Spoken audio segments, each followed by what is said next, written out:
GBNews News Channel.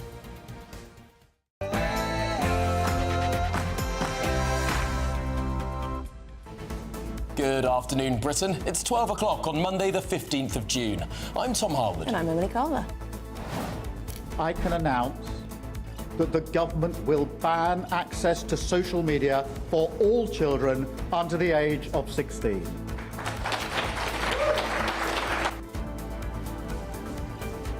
The biggest social media crackdown in a generation. Well, we haven't really had social media for more than a generation, so that makes sense. Sir Keir Starmer says under-16s will be banned from major platforms as the government takes on big tech. Conservative Party leader Kemi Badenoch says Britain must slash the benefits bill to boost military spending. That says military leaders warn the country is not ready for the threats ahead. He warned that the Defence Investment Plan was both inadequately funded and not transformative enough. And yet, rather than heeding these warnings and changing course, the Prime Minister seems to be burying his head in the sand. Well, the US President Donald Trump declares let the oil flow as a peace pact between the US and Iran is reached. And Royal Marines intercept a Shadow Fleet tanker in British waters. Yes, it's being detained off the south coast. Yeah, we're in Weymouth this afternoon. That tanker's anchored just 3 miles away. We've just been on a boat getting as close as we can to the vessel. What happened was certainly very dramatic. I'll bring you all the details this afternoon on GB News. And there's royal tradition on display in Windsor today. The King and senior members of the royal family will take part in the historic Order of the Garter ceremony.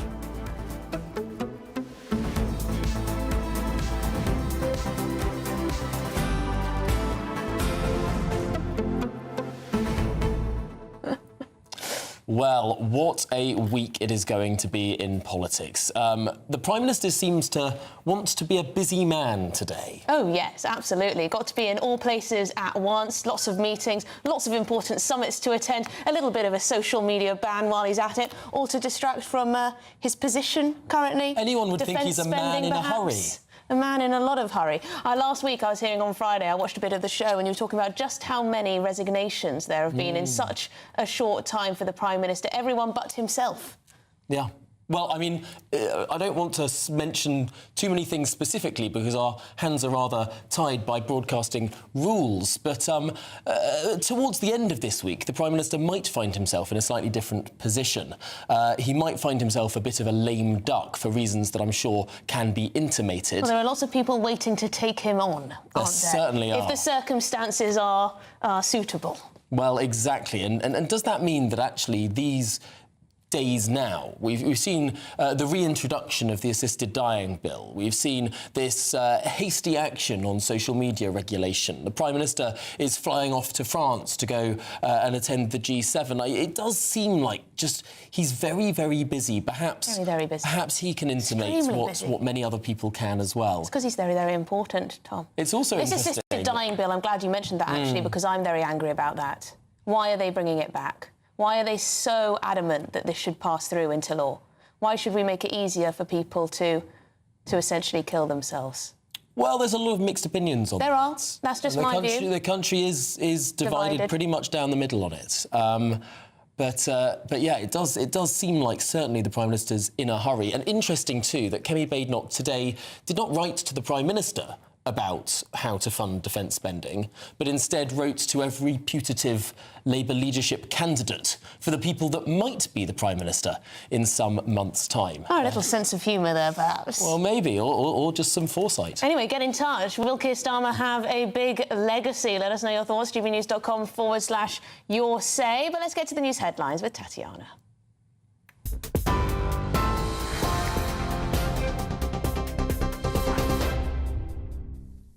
Thank you very much, Emmeline. Good afternoon. The top stories this hour. Sir Keir Starmer has announced under-16s will be banned from a range of social media in what he's called a big moment for our country. Children's charity, the NSPCC, described the ban as a win for children and parents and all of us who've campaigned for better child protection online. The UK follows Australia's example in raising the minimum age to 16 for websites including TikTok, Instagram, Facebook and Snapchat. I fundamentally believe that we must harness the power of technology to build a stronger, fairer Britain. But we must also protect our children. And so I want this message to be heard loud and clear. I am not prepared to compromise on the safety and happiness of our children. And that is why this ban must happen, and that is why this ban will happen. The Shadow Education Secretary Laura Trott spoke to GBNews Breakfast this morning about the ban. This is something that we actually do have at the moment. So the Online Safety Act brought in age gating where it comes to pornography sites, and that's actually been very effective so far at reducing the number of children who are accessing porn sites. So this would be something that would come in more broadly for social media. It is working in Australia, it's had some bumps, but it is already making a bit of a change in terms of how safe children feel online there. And as I said, this is a long-term project to show that social media is not safe for children. Breaking news this hour, the decision to ban Palestine Action as a terror organisation was lawful, the Court of Appeal has ruled. 3 judges ruled in February that the then Home Secretary Yvette Cooper's decision to prescribe Palestine Action under the Terrorism Act 2000 last year was unlawful, following a legal challenge from the group's co-founder, Huda Amouri. Palestine Action has remained banned since then to allow for further legal arguments and give the government time to consider an appeal. Well, at a hearing today, the 5 Court of Appeal judges overturned the High Court decision. The prescription made it a criminal offence to belong to or support Palestine Action, punishable by up to 14 years in prison. National Crime Agency officers have arrested an Indian national on suspicion of sanctions offences after the seizure of a Russian oil tanker in the English Channel yesterday. Royal Marine Commandos and specially trained officers boarded the oil tanker, supported by the RAF, in the early hours of yesterday morning. The NCA said 24 Georgian and Indian crew members remained aboard the vessel, anchored off the Dorset coast. Kemi Badenoch has issued a national security warning as she spoke on the UK's defence today. Ms Badenoch opened her news conference by saying what we saw last week was extraordinary. She said a defence secretary resigning because the government is failing to keep us safe. So my party is going to work with any Labour leader in the national interest to cut the benefits bill to pay for defence. I have made an offer of working together repeatedly for well over a year, since February 2025, because I could see what needed to be done. Some things are too important for party politics. But if the Prime Minister won't accept my offer, I will make the same offer today to Andy Burnham. Yes, we all want to get more people off welfare and into work, but we have to bring down the benefits bill fast, because Britain needs the money to pay for defence now. Reform UK has pledged to increase taxes for businesses that employ foreign workers. Robert Jenrick, the party's economy spokesman, said he would impose a 2-tier system of business taxes by partially reversing Rachel Reeves's 2024 increase and creating a new foreign workers levy. We are going to scrap Rachel Reeves's disastrous rise in the rate of employers' national insurance. The jobs tax is in large part why our economy has ground to a halt. Since its introduction, unemployment has risen by nearly 200,000. But we are going to do it for British workers only.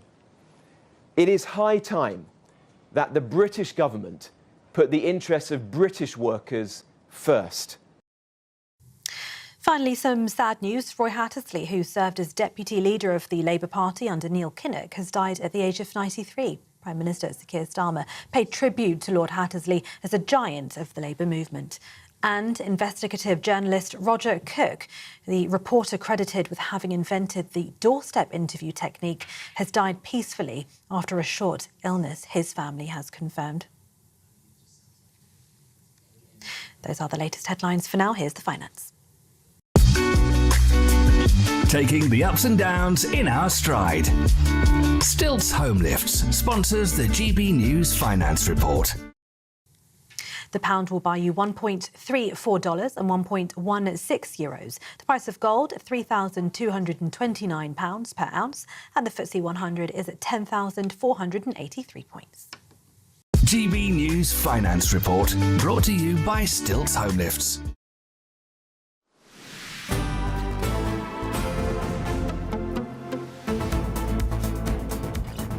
Good afternoon, Britain. It's 10 minutes past midday, and we, of course, start today with that huge announcement from the Prime Minister. Yes, he's confirmed that children under the age of 16 will now be banned from social media. Well, here's what the Prime Minister had to say this morning.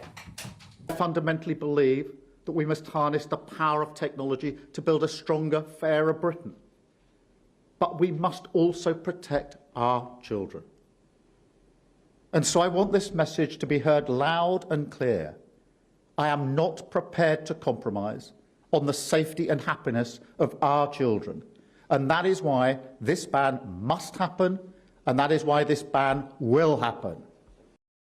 So as a parent, I think I'm responsible for my child's happiness, not the Prime Minister in number 10. But anyway, our political editor, Christopher Hope, asked the Prime Minister if a future government would use these powers to ban people they don't like from social media.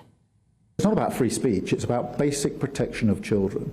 And to take other examples, Chris, look, I'm a great advocate of free speech, I really am. But sending sexually explicit pictures to and from children, that's not free speech. That's basic protection. It's got nothing to do with technology. We have protected our children from that sort of harm for years in this country. We're right to do so. What we're doing now is making sure that it's fit for purpose in the world we actually live in. Well, let's try and dissect some of this now. Delighted to be joined by Aaron Newbury, the political correspondent at the Express newspaper. Aaron, let's just try and spell out what exactly the Prime Minister has announced today, because this is basically an Australia-style ban. Effectively, yes. So what he's proposing is almost sort of imposing a curfew on social media and rolling that out for people who are under the age of 16. But it only applies to a number of platforms. So it's Facebook, Meta products, so that's Facebook, Threads, Instagram, and then X, formerly Twitter as well, and a few others like YouTube, which would effectively stop people under the age of 16 from being able to access these products. But it would require you to be able to prove that you are over 16 in order to be able to use them, and that's where a lot of the opposition and controversy to this comes from. It is a very popular policy, getting children off of social media. It's something that polls extremely well, and a cynic might suggest that's probably why he's announced it. But the practical way of implementing it and the sort of wider implications, as you said earlier, of that sort of replacement of the family's role in structuring their child's life, it is causing quite a lot of debate. And also what you just said about how this would affect everyone, because everyone would have to prove that they're over 16. There's not a magic button that allows a tech firm to know whether you are 16, 17, 18 or 54. No, and the technical implementation of this is one that I think probably should raise quite a lot of questions. There's a few ways of checking age verification. One is called self-declaration. Now, when I was 15 on the PlayStation 2, you used to have to put in your age in order to play certain online games. So like every 15-year-old, I just said to them I was 18 and it went straight through. So that's probably out of the picture. You've got document verification, where you can just hold up somebody else's passport or fake a document. And I'm sure many people know how to get hold of a fake ID. You know, there are lots of ways of doing this, and there's lots of ways around this as well. I was once a teenager. And actually, before I was a teenager... yeah, years and years and years ago. Facebook used to have no, I think it still does. Your floor, your age, is you have to be 13 or older. I was on Facebook at age 11.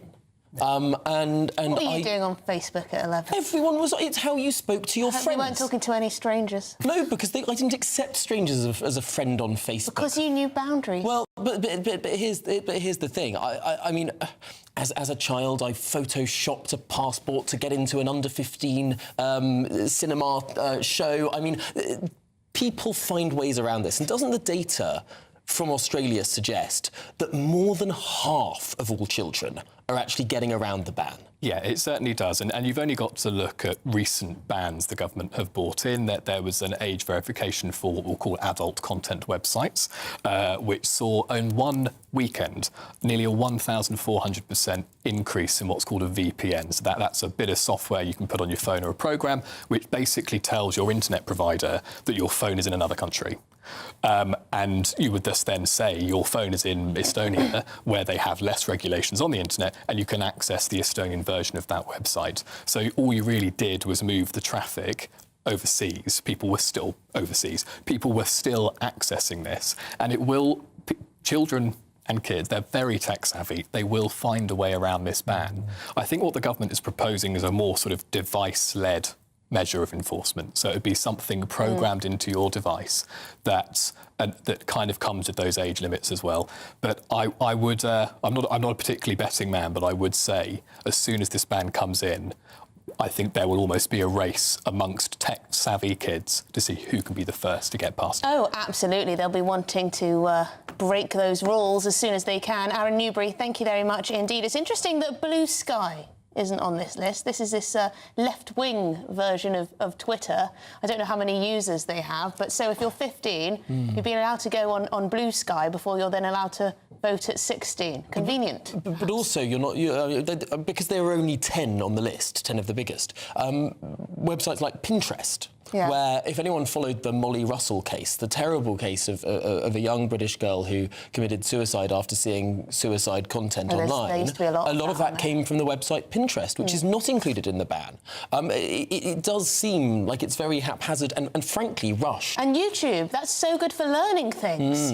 YouTube isn't social media. Well, let's speak to Charlotte Ashton, who's the co-founder of Generation Focus, which campaigns for children to be banned from taking smartphones into schools. Thank you indeed for joining us. I suppose you are fairly happy with the announcement today, but can we pick up on this question of which websites it is that Keir Starmer has chosen to restrict? Yeah, I mean, it's the websites that are predominantly taking away hours and hours and hours per day of our children's precious childhoods. This is a line in the sand that parents have desperately been calling for, including those bereaved parents who tragically have lost children in the hands of social media. So this is absolutely a brilliant day for childhood. It's the start of the cultural change that we need. It's not a silver bullet. Of course, we still need to parent our children, show them boundaries, all the things you were just referring to there, Emily. But we also need to start seriously containing tech to protect our children and to put the interests and welfare of our children first. Charlotte, one of the parents of these children, a few of whom who have sadly died after interacting with social media, the father of Molly Russell has been deeply critical of the Prime Minister over this weekend, saying that this is rushed, that this is unfocused, that this is a carbon copy of the Australia ban, which simply hasn't worked, with all of the ways around these restrictions that children are finding to get. I mean, look, it's not perfect. The Prime Minister said that today. It won't be perfect. No ban is. It doesn't mean it's not the right thing to do. Children, I mean, you talk about PlayStation 2, getting around the age verification then many years ago. You know, I remember using fake IDs to buy alcohol. No ban is perfect, but it is a line in the sand. And this is so urgently needed. And regardless of political party politics, we must celebrate today. Yeah, do you not think, though, Charlotte, that more parents will now rub their hands of the responsibility? Thinking, no, I don't. Oh, the government banned them, don't need to worry about, what my child is doing upstairs in their bedroom with their phone. They couldn't possibly be on social media because the Prime Minister just announced a ban. I think that actually this could mean that parents take even more of a hands-off approach. No, I mean, any parent who's ever hosted a teenager's party will know that just because it's illegal to sell alcohol to under 18s doesn't mean that we can't go, job done. We don't need to police what they're bringing in and out. Of course, parents aren't going to say that. We don't prohibit driving. But everyone understands alcohol. A lot of parents are behind the times with the technology from their children. I'm sure that kids today in schools are using social media in a far different way from I am. You know, and we're all quite pretty young, but I just think that they're always going to be that step ahead. Yeah, absolutely, and it's for those children the most that we need the highest level intervention we can possibly get. It is the children of parents who don't have the resources to be constantly looking over their children's shoulders, who might not have an awareness of everything that they're seeing. We know that teenagers underreport what they're seeing and being exposed to on social media because they don't want to be the only one without it. So it's absolutely for those very parents who aren't across this that we need full support of the law. Not every parent is able to do it that easily. This is bigger than any family. It's bigger than any one parent. Very quickly, because we are running out of time, it does seem strange to me that YouTube has been included on the list of Twitter, Facebook, Instagram. The latter three I mentioned, these are the infinite scroll apps where you can directly message people, you can be contacted by strangers. YouTube is a video platform where lots of children actually use it for educational purposes, where actually the focus that you've been speaking about is actually there. You might sit and watch a 30-minute educational video, whereas on TikTok you'll be watching 10-second clips. I mean, is there a problem here that we've done a category error? No, I disagree. I think we'll find a way around this. Look, you can stir a cup of tea with a gun. It doesn't make the gun safe or the best thing for stirring a cup of tea with. We're figuring this out. We're making this safe for children. YouTube is I've given tens and tens of talks in schools across the country, and YouTube is one of the most problematic platforms for parents because it is so addictive. So absolutely, we're not saying no to the internet. We're not saying no to allowing our children access to the wealth of information that's valuable and out there, and which they must absolutely be able to access. But we mustn't, in doing that, expose them to other harms, not least the opportunity cost. Charlotte Ashton, we're going to have to leave it there, but thank you very much indeed for your time. Charlotte Ashton, their co-founder of Generation Focus.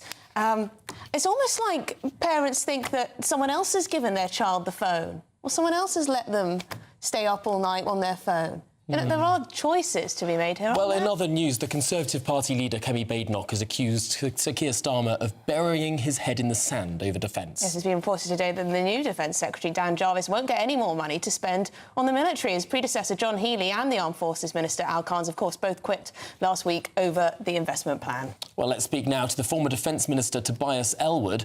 Tobias, we're expecting to hear from the new Defence Secretary later today. What do you expect he's going to say when it comes to funding? Well, good afternoon. I suspect we're not going to hear any change. You just implied that in your introduction, and that's the sadness about this. What John Healey's resignation did, not only just causing problems for the Prime Minister and indeed the government, but he actually shone a huge light on both the ever-growing threats that we face as the world becomes more dangerous and the dire state of our defences. And the British public are increasingly aware of what's going on around the world. They expect leadership. A government cannot tell the British public that war with Russia might take place in the next 5 years and then do nothing about it. And the embarrassing delay in the big defence investment plan shows that this government has not taken any of the tough decisions to say how we're going to pay for the upgrading of our defence posture. So modernising our sea, our land, our air assets, along with better cyber defence and more widely societal resilience has been delayed. The welfare budget, as Kemi Badenoch has hinted, is an obvious target. I was just looking at some figures this morning. At the end of the Cold War, I think it was around 5.5% GDP. By 2020, it had almost doubled. Today, it's around 13%. So absolutely, let's reduce the welfare bill and use those savings. But I would say that if I can just finish from where I sit, it will not be enough to build the deterrence, the resilience, the hard power that we now require. And the nation is increasingly expecting for us to be kept safe. I fear it will take an acute event, a major attack, probably targeting our economy, for the penny to drop just how vulnerable we are.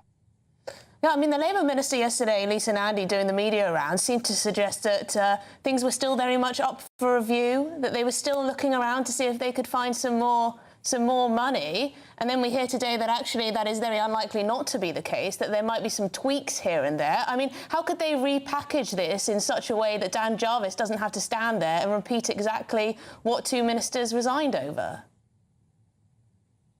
Yeah.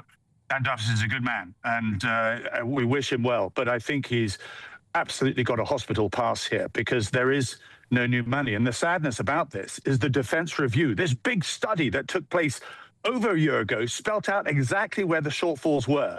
And we were supposed to get this defence investment plan 3 or 4 months later after that, and then we move forward. It takes years to build the tanks, the ships, the airplanes, or even train the personnel to make us safe. Meanwhile, the world is getting more dangerous and we're doing nothing about it. So this is actually putting our nation at risk, this delay that we're now seeing.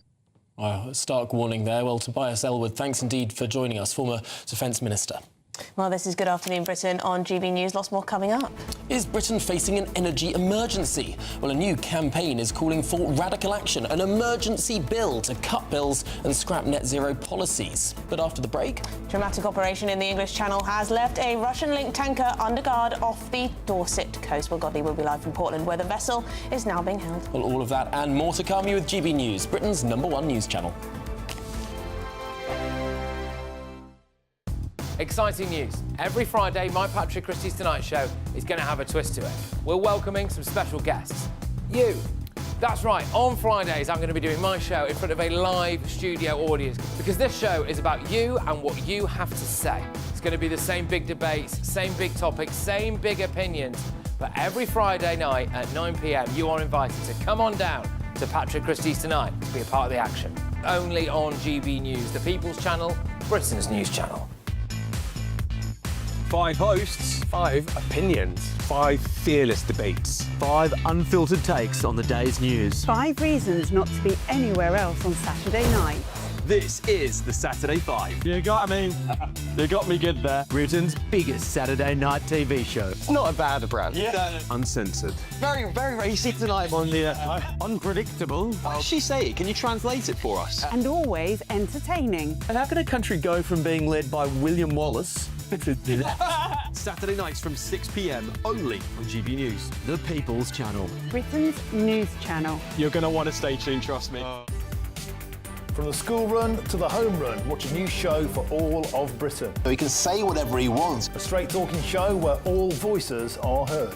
And, you know, when are we going to stop talking about smashing the gangs and actually do it? With the stories that matter from every part of our country. There's a bit of a crash landing there for your Chancellor. Bold, fearless and standing up for you. That's me, Martin Daubney, 3 p.m. till 6 p.m, weekdays, here only on GB News. The People's Channel, Britain's news channel. As soon as it hits 11 and the headlines come in, the Late Edition brings you the breaking news from all the front pages. Because the news is going to happen. So get a head start today. Patrick Christie's Tonight, Late Edition. Alex Armstrong Tonight, Late Edition. From 11 o'clock every night. Only on GB News, the People's Channel, Britain's news channel.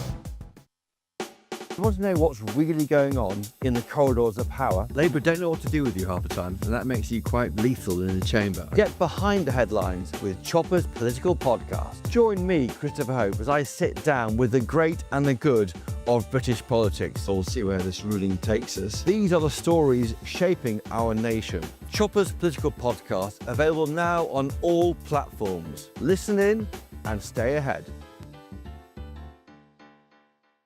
Hi, I'm Michelle Dewberry, and my show is your opportunity to cut through all the noise and dive in headfirst to some robust debates. Ideas clash. Situation, isn't it? Because the failure is... You're deliberately avoiding my point. Nothing's held back. And if you think this is the end of it, wait for more. And we do not shy away from the difficult stuff. Sometimes I want to shake people and say, if only you understood. So join me on Jubes & Co. weeknights at 6 p.m, only on GB News, Britain's news channel.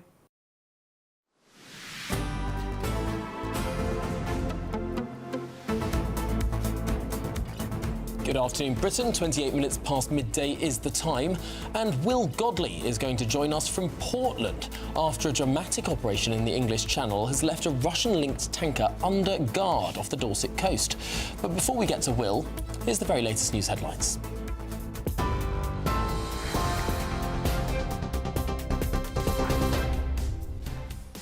Thank you very much. Good afternoon. The top stories. Sir Keir Starmer has announced under-16s will be banned from a range of social media in what he's called a big moment for our country.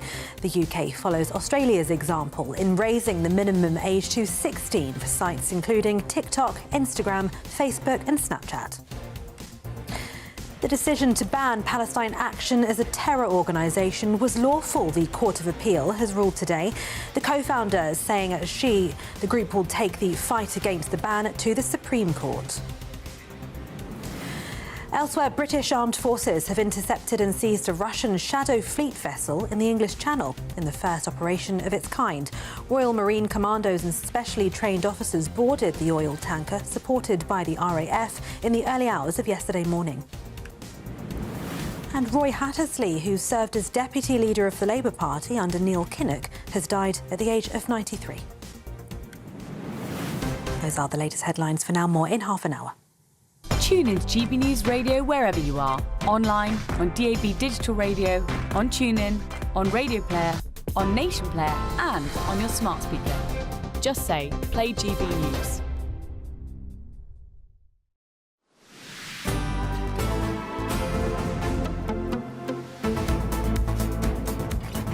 Good afternoon, Britain. It's now 12:30 and a dramatic operation in the English Channel has seen British forces seize a Russian Shadow Fleet vessel in what the government says is a first-of-its-kind mission. Yes, Royal Marines and National Crime Agency officers boarded the vessel off the Dorset coast, but some experts are warning the move could raise tensions with Moscow. Well, our national reporter Will Godley joins us now from Portland, where the tanker is, of course, being held. But, Will, you had your own run-in with the Royal Navy. I did, yeah, perhaps getting a little bit too close to the tanker. I found out firsthand just what a high-value target the Ministry of Defence, the government and indeed the Royal Navy believe this tanker is. Of course, it's incredibly big. Found that out for myself here today as well. It's the length of 2 football fields long for any World Cup fans. It can carry 700,000 barrels of oil, and if all of that goes to market at current rates, you'd earn about £45 million, and that's just one shipment. So this vessel being taken out of action will do some damage to the Russian economy. Of course, these are called Shadow Fleet vessels, and they're used by the Russians to try and get around these sanctions that the international agencies, international countries have put in place on them to try and hamper their war efforts. And so this boat has changed its flag twice in the last year. It's currently flying under a Cameroon flag, but it's carrying Russian oil, as these shadow fleets do. Around 75% of Russia's oil on board these vessels. This one set off from St. Petersburg at the start of this month. It was travelling through the English Channel when it was apprehended, of course, in the early hours of Sunday morning. Those Royal Marine Commandos abseiling down fast ropes, launching themselves off Chinook helicopters hovering on board. And when they got on board the vessel, they were seen wearing night vision goggles, searching through the insides, trying to find evidence and also round up crew members. Of course, we were told 25 crew members on board, 24 still on the boat 3 miles out to sea where we were. One of them has been arrested by the NCA as that investigation is continuing now. But what was clear to me from being out there is that boat is absolutely massive. It carries a huge amount of oil, but there are 700 vessels in this shadow fleet. So stopping one of them, the government praising the actions of the Royal Navy and praising this as going to do some damage to Russia in their fight against Ukraine, but they still have a huge number of other boats doing exactly what this one was doing. So will it really cause that much of an impact? Very good question, Will Godley. Thank you very much indeed for being there in Portland for us. Tom, what do you make of this all? Because I was reading that since Keir Starmer announced these new powers to intercept these boats, over 200 have been in British waters. So fantastic that we've managed to intercept this one. But are we going to be properly going after them all?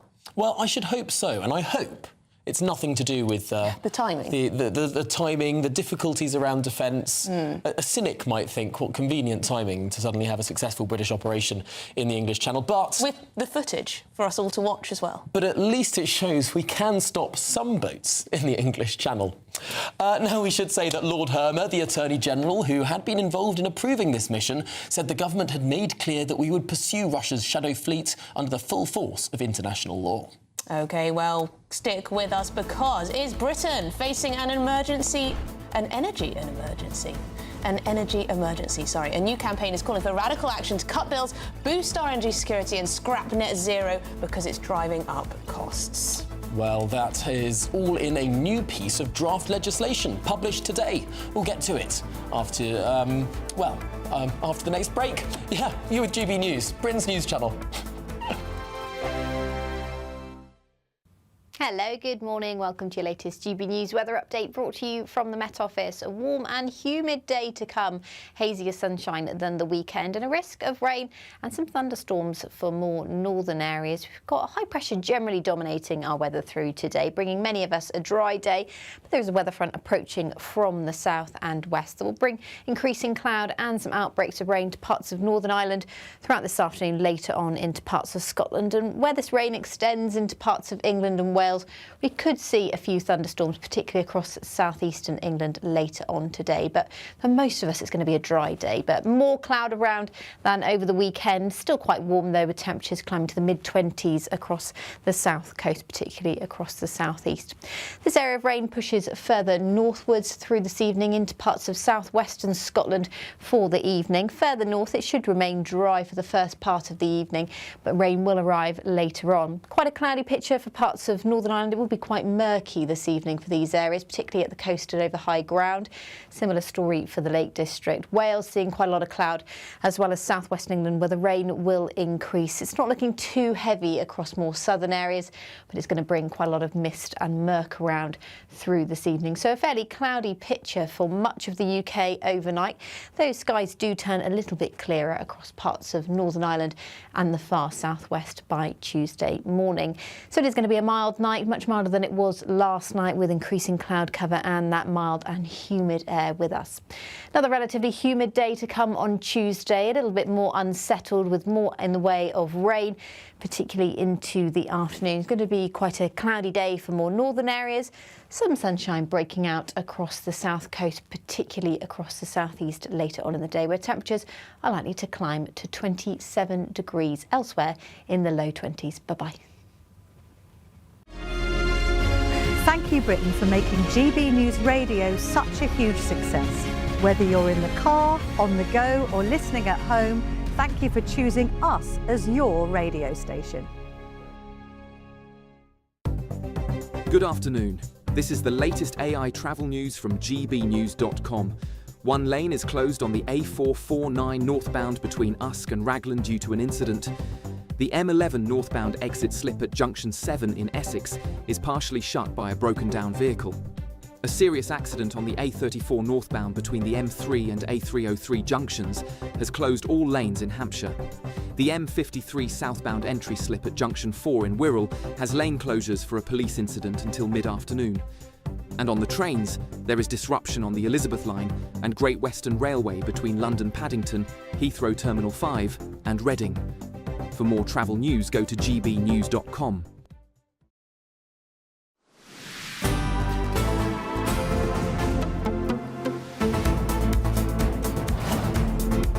OK, good afternoon, Britain. It's 12:37 and some breaking news. Ukrainian Roman Lavrinovic, 22 years old, and Romanian Stanislav Karpuk, 27 years old, have both been found guilty at the Old Bailey of plotting to damage property linked to the Prime Minister Sir Keir Starmer. Well, this is a high-profile case and we'll have more information on this breaking news later in the programme. But two individuals now found guilty for plotting damage to the property of the Prime Minister. Yes, indeed, but we're going to move on because we are in the midst of an energy emergency and we need an emergency legislation to cut costs. Well, that's the claim of the campaign group Looking for Growth, who have today published a draft bill that contains a 10-part plan to get bills down and rescue our economy.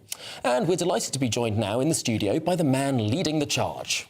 Yes, it's Will Hodgson, who a decade ago, you might remember, won the biggest Dragon's Den deal in history for his energy bill cutting company, and he's launched the emergency legislation today. So, have you had a change of view on all of this, on the climate change policy, on energy security policy? What are you saying now that perhaps you weren't saying years ago? Well, when I ran a business focused on cutting people's bills automatically, I also thought there might be some way to help people do what was sustainable as long as it was affordable. So that company also negotiated Britain's first ever mass switch to clean energy. Later on, I've campaigned around climate issues, but I've always thought if you're going to go towards net zero, do it in a way which brings down people's bills first. Otherwise, you can't expect to bring British people with you. You've launched a video today sort of explaining this new legislation. So it looks back over the last 100 years of energy history in this country. Let's just zoom in on the last 15 or so years, because a lot of people might not know actually how the drive towards renewables has worked. These auctions that have taken place, and actually, frankly, how bad the government has been at negotiating these prices. Yeah. If you'll allow me, Tom, I might go slightly further back. Say it comes from this is all funded by levies that went on bills in the 1990s, under a Conservative government, actually. This is what has bankrolled in the end, what really has been Ed Miliband's mission. What's amazing is Ed Miliband, our current Energy Secretary, became Energy Secretary in 2008. Now, we all know Britain has changed a great deal since then. The Energy Sec, the man behind it all, has not. If you're talking about what's gone wrong in terms of negotiations, fundamentally it boils down to really, really poor negotiation. In summary, Ed Miliband has pursued an objective of wind at almost any cost. And that is what has put Britain in the dire straits that we're in now. Now, Ed Miliband always tells us that, don't worry, renewables are way cheaper than any other form of energy. Forget your coal, forget your nuclear, forget whatever else. Wind is the way to go, it's the cheapest. Yeah, and I'm going to put my hand on my heart here. I bought into that idea because I really, really wanted it to be true. And I love the idea that when the turbine turns and when the sun shines, the marginal energy is cheap. But the fundamental point is that's irrelevant because we've agreed a contract based on a strike price negotiated with cutthroat renewable companies. These guys are not charities, and they've been running rings around Ed Miliband's energy department. The costs that we face aren't just about marginal costs. It's about their negotiation, knowing that we are absolutely bound into getting as much renewable power as possible, which means they're able to negotiate that we will pay them as a wind farm, even if we can't use the wind power. We have to pay them as well because we have to face the cost of connecting them to the grid. All these things have been heaped onto the bill payer when they should be pushed back onto these renewable energy giants. Well, that gets us on to how do we fix this? Because, as you say, we are bound into a lot of these contracts that desperate politicians have negotiated, meaning very, very bad prices for British bill payers. How does the legislation that you have published today begin to bring some of those costs down? Well, it's not just about beginning. We want to do stuff immediately. So we're going to do what the government promised and the government failed to deliver, namely offer a £300 reduction on the average bill. Two things do that immediately. First of all, we're going to lift the virtue signalling ban on new North Sea oil fields. Whether we like it or not, Britain will need gas well into the next decade. The only question is whether we get it from Qatar or from Norway or from our own reserves, where we can support our own industry, generate our own tax revenue. We would use that tax revenue directly to support bills. That would amount to about £118 per year. That wouldn't come in immediately? Well, hang on. Based on last year's windfall tax, that's £118. So if anything, we expect it could be more in the future. In the long term? In the long term. But also by removing levies from bills. Again, those levies should never have been on our bills. It doesn't matter what your political background is. If you're business, you think it makes our industries uncompetitive, and it has. People in Labour have said for decades, it's regressive, you're taxing essentials. It's going to hit the people who are struggling the worst, the hardest. If you take those off of bills, you're going to save, based on the average over the last couple of years, about £182. That adds up, coincidentally, to £300 on the nose. And that's just what you can do immediately. Long term, you've got to get to grips with the absolutely abysmal negotiation that we are having with renewable energy companies. This is going to be expensive if you take these levies off people's bills. That's money that funds a lot of stuff that the government uses. Where do you get the money from elsewhere? Right, so we're going to put it, yes, into general taxation. I think that is equitable. But the main thing I want to say here is not all of it will survive. What I want is for there to be a value for money assessment for all of these projects before they're taken into the Treasury. The problem with it being in the Energy Department is that Ed Miliband is able to raise, spend and squander billions of pounds with precious little scrutiny. That would not happen at the Treasury. This is fascinating because this is basically the system that was set up under John Major, that the Energy Department is sort of another Treasury that can raise taxes without sort of the same, I suppose, prudence that you might expect of number 11. That's bang on. That's bang on. So I don't expect a lot of this stuff to survive. The things that we're committed to, renewable energy has its place, just not at any cost. The waste which has been allowed under Miliband's system is truly appalling. The best illustration of this is the curtailment scandal, into which we are demanding an investigation. Well, there's rumours that if a certain someone becomes Prime Minister, Ed Miliband could be the next Chancellor of the Exchequer of this country. So there you go, there's a thought. Well, he already runs a kind of mini Treasury. I think if he goes anywhere near the actual Treasury, it would be a seriously dark day for Britain. And I say that as a guy who has grown up extremely concerned about climate change and who had a lot of respect for Miliband. But the fact of the matter is he has gone badly, badly wrong. We need to course correct and someone needs to take Ed's hands off the wheel because he will go to his grave insisting that he is right. And the only question is whether he takes Britain with him. Well, Will Hodgson, thanks indeed for coming in and explaining some of this emergency legislation, which I believe you'll be sending to all members of Parliament. That's right. You can go to lookingforgrowth.uk and you can actually send it to your MP if you want it to be backed. Marvellous Well, stuff. let us know if Ed Miliband gets back to you on that one, see if he has had a change of heart somewhat. Yes, probably unlikely, but you never know. Thank you indeed. Now, moving on, the Conservative Party leader, Kemi Badenoch, has accused Sir Keir Starmer of burying his head in the sand over defence. Yes, it's been reported today that the new Defence Secretary, Dan Jarvis, won't get any more money to spend on the military. Well, his predecessor, John Healey, has, of course, criticised the government over how little money it found for defence. But we, of course, in relation to the last story, have approached the government to get their response for what Looking for Growth are saying. In the past, they've said they're making the biggest investment in clean energy in British history. They say they've lifted the ban on onshore wind, and they say they're introducing the Great British Energy Act, which will let the UK take control of its energy future. That's according to the government. Right, OK, this is Good Afternoon Britain on GB News. Lots more coming up on today's show. There's a royal tradition on display at Windsor. The King and senior members of the royal family will take part in the historic order of the Garter ceremony. But now, if you're in search of some holiday sunshine, well, here's the forecast in Europe.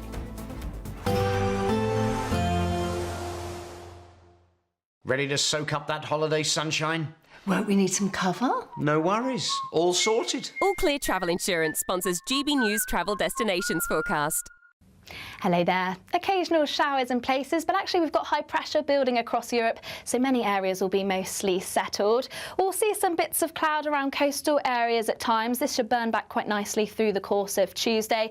Occasional showers across parts of Spain, Sicily, but actually for most it's going to be dry, settled, plenty of sunshine. This is going to continue through the week, and also temperatures are on the rise as well, pushing into the mid-30s for some towards the end of the week.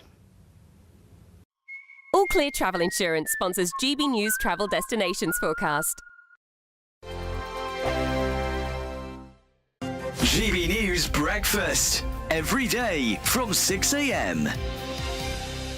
If you're working in collaboration, one with an excellent script, with an excellent director, with an excellent lighting cameraman, and hopefully an excellent actor, there is a moment when all of those energies join and a certain kind of magic is revealed.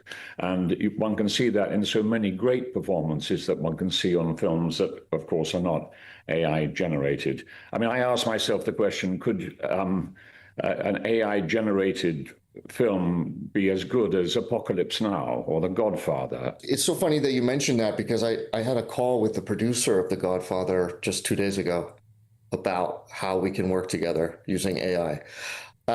So he thinks that it's another tool in the sandbox, that you cannot replace human creativity.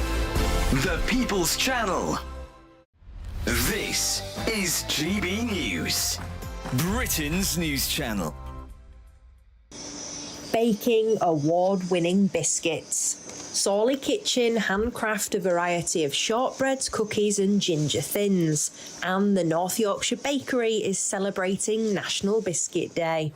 I mean, a whole day dedicated to the biscuit. Like, you have to, right? We take traditional biscuits like cookies, ginger thins, and put our own spin on it. And I'd probably say that ginger thins are the most popular. When you snap it, that noise is amazing. Down the road from the bakery, we asked the people of Ripon for their opinion. Well, it's probably a Jaffa cake, but that might be a bit controversial, mightn't it? Because some people say it's not a biscuit, but that's my favourite. I always used to have it when I used to go and visit my nan when I was a kid. Definitely a chocolate hobnob. It's comforting. And no, I'm not a dunker. GB News, the People's Channel. Martin Daubney, weekdays from 3 p.m. The travellers have arrived at the cricket pitch, and let's be frank, they're not very welcome. Seems to be a pattern of just taking over public land like this, and should that stop? If you try to book onto a campsite, i.e. a regular campsite with tents and there's shower facilities, etc., where tents, caravans go, motorhomes, your point blank will be turned down as a group. It's just impossible to get onto a campsite. I can appreciate it's a cricket field, but that's what they're doing. They're camping because they've got nowhere else to go. OK, well, let's get the former Labour Party MP and Graham Jones on now. Graham Jones, it's not cricket, is it? Volunteers spend hours cleaning these places up. They spend hours investing in them, and then to have them just turned into a rubbish dump or not be able to use, and in this case and in other cases, the abuse that you receive is just incredible. I mean, it's just not acceptable. The People's Channel.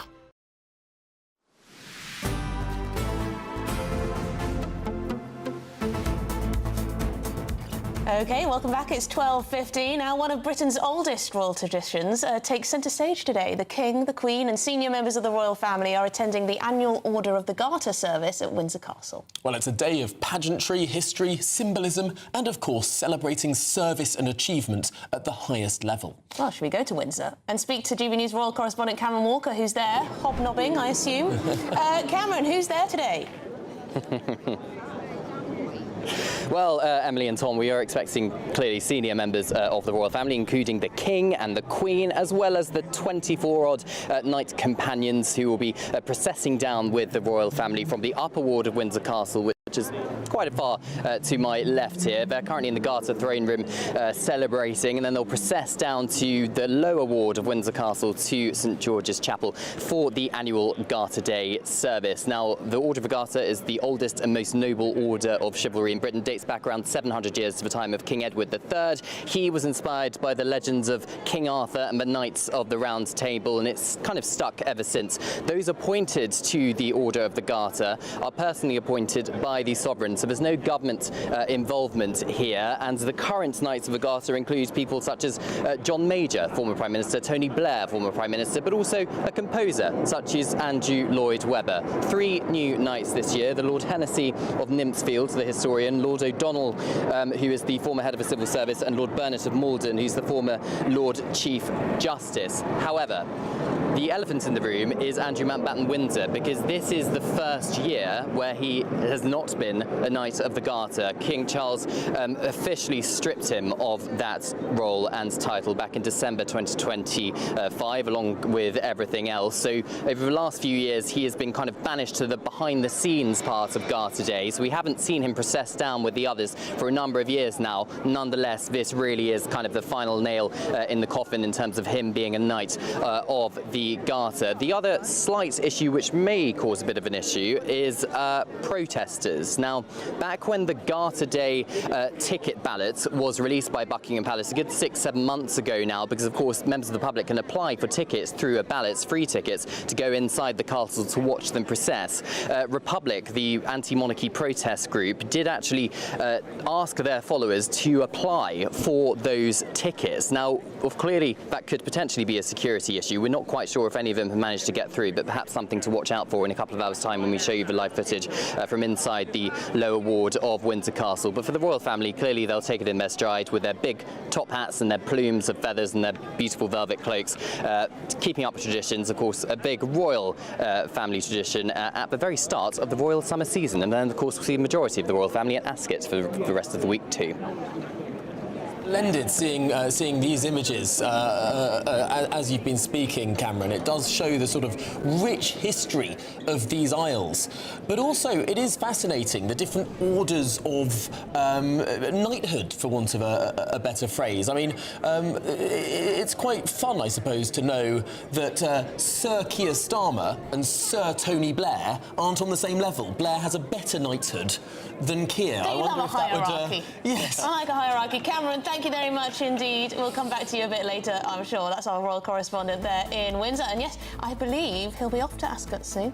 Very fun. Yes. Wouldn't it be annoying if you got knighted and then someone that you were sort of rivalrous with got a better knighthood than yeah, your I'd one? be very annoyed indeed if you got a better knighthood than I did. I'm sure we're both destined for the Garter, I am sure. One of the 23 people in the country who... No chance. Well, this is Good Afternoon Britain on GB News. Lots more to come after your weather. Expect warm spells with the odd rude interruption. Boxed Boilers sponsors the weather on GB News. Hello, good afternoon. Welcome to your latest GB News weather update brought to you from the Met Office. Cloudy skies for most of us through the rest of today. We'll still feel quite warm, particularly in the south, but further north there is a risk of some rain as well as some potentially quite heavy showers. That's as this weather front pushes up into more northwestern areas. We've got low pressure approaching from the west, bringing more in the way of rain to more western and northern areas through the rest of this week. Meanwhile, across the south and east, it will remain dry. Cloudy skies, though, will lead to quite a murky start to the day on Tuesday morning. And with lots of cloud around, southwesterly winds, quite mild and humid air, it's going to be a milder start to the day on Tuesday than it was this morning, with temperatures around 11 to 14 degrees quite widely. So a bit of a murky start across northern areas in particular, where the cloud is thicker. Also quite a lot of rain around. Some heavier showers across more western areas of Scotland. Northeastern areas of Scotland seeing quite a lot of cloud. It's particularly coastal areas and the high ground where there could be some misty skies. Northern Ireland also seeing some quite thick cloud to start the day. Elsewhere, it's a drier and brighter picture, but again, over the higher ground and across the coast in the west, parts of West Wales, South West England, it's going to be quite murky at first. As we head into the afternoon on Tuesday, it should brighten up, particularly across southern and eastern areas of England, and here it will start to feel fairly warm. Further north, remaining quite cloudy through much of the day. Outbreaks of light rain will come and go, particularly across some areas of Scotland, but temperatures will be in the high teens across the north and approaching the high 20s across the south and east. So we do see that sunshine in the south and east is going to stay quite warm and will turn even hotter as we approach the end of this week. Weather fronts continue to feed in from the south and west, particularly affecting parts of Wales through Wednesday. Thursday seeing some showers across the north, and by Friday temperatures could be in the high 20s in the southeast. Bye-bye.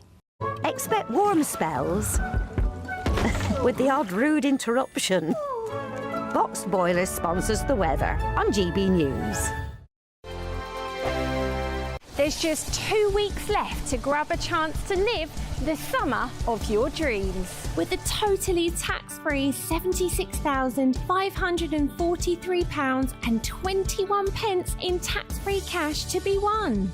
Someone really has to win it, and it could be you. For a chance to win, text cash to 63225. One entry costs £2.50 plus one standard network rate message. Or text bonus to 63225. 5 entries cost £5 plus one standard network rate message. Go to gbnews.com/win. Entries start at £2.50. Call 0903 686 3232. Calls cost £2.50 plus your network access charge. Or post your name and number to GB21 PO Box 8690 Derby DE1 9TT. UK only. Entrance must be 18 or over. Lines close at 4 p.m. on the 26th of June. This is a network giveaway. Entries will be pooled. Please check the closing time if listening or watching on demand. Good luck.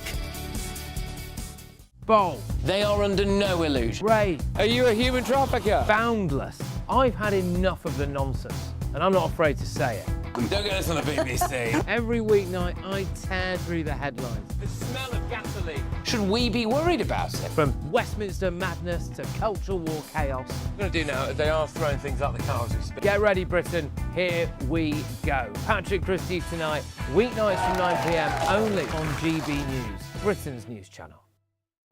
I've been in Westminster for a long time, but I know that though power may be here, its effect on people's lives is across the whole of the country.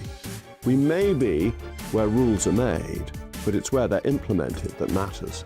Join me, Jacob Rees-Mogg, for forthright and frank discussion on where Britain has come from, where it's going, and where it will end up. That's State of the Nation, Monday to Thursday, 8 to 9 o'clock. Vox Populi, Vox Dei.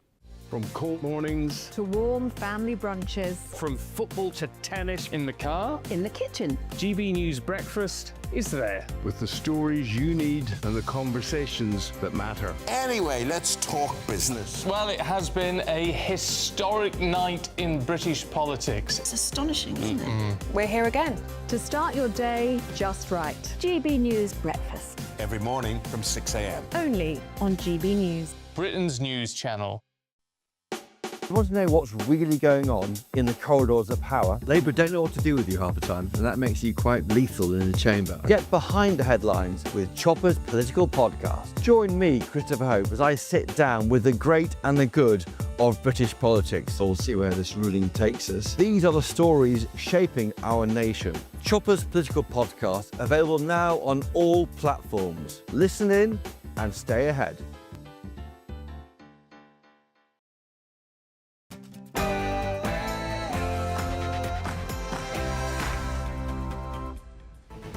Good afternoon, Britain. It's 1 o'clock on Monday, the 15th of June. I'm Emily Carver. And I'm Tom Harwood. Now, breaking news. 2 men have been convicted over a series of arson attacks linked to Sir Keir Starmer. Prosecutors say the attacks were carried out after one of the men was recruited online by a Russian-speaking handler. I can announce that the government will ban access to social media for all children under the age of 16. Yes, the biggest crackdown on social media ever. Sir Keir Starmer says under 16s will be banned from major social media platforms as the government takes on big tech. The Conservative Party leader Kemi Badenoch says Britain must slash the benefits bill and boost military spending as military leaders warn the country isn't ready for the threats ahead. He warned that the Defence Investment Plan was both inadequately funded and not transformative enough. And yet, rather than heeding these warnings and changing course, the Prime Minister seems to be burying his head in the sand. Donald Trump declares let the oil flow as a peace pact between US and Iran is reached. And there's royal tradition on display in Windsor today. The King and senior members of the royal family, even perhaps Tony Blair, will take part in the historic Order of the Garter ceremony.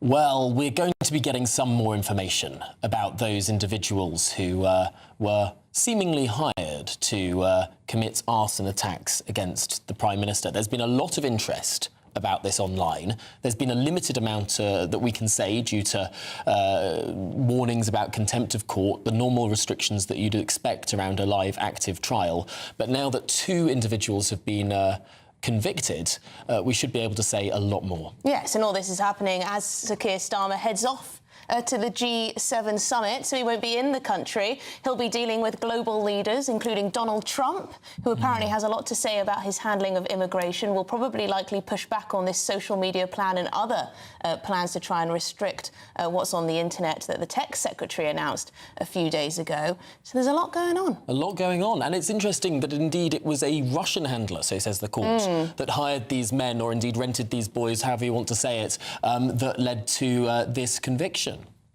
Yes, well, we'll bring you more information very soon indeed. Do stick with us. gbnews.com/yours is the way to get in touch. But let's get to the headlines with Tatiana.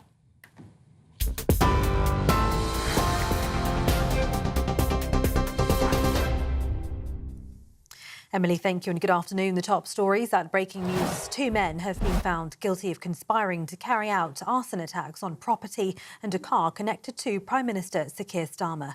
Ukrainian national Roman Lovrinovich, who's 22, and Ukrainian-born Romanian national Stanislav Karpuch, who's 27, were convicted by an Old Bailey jury today.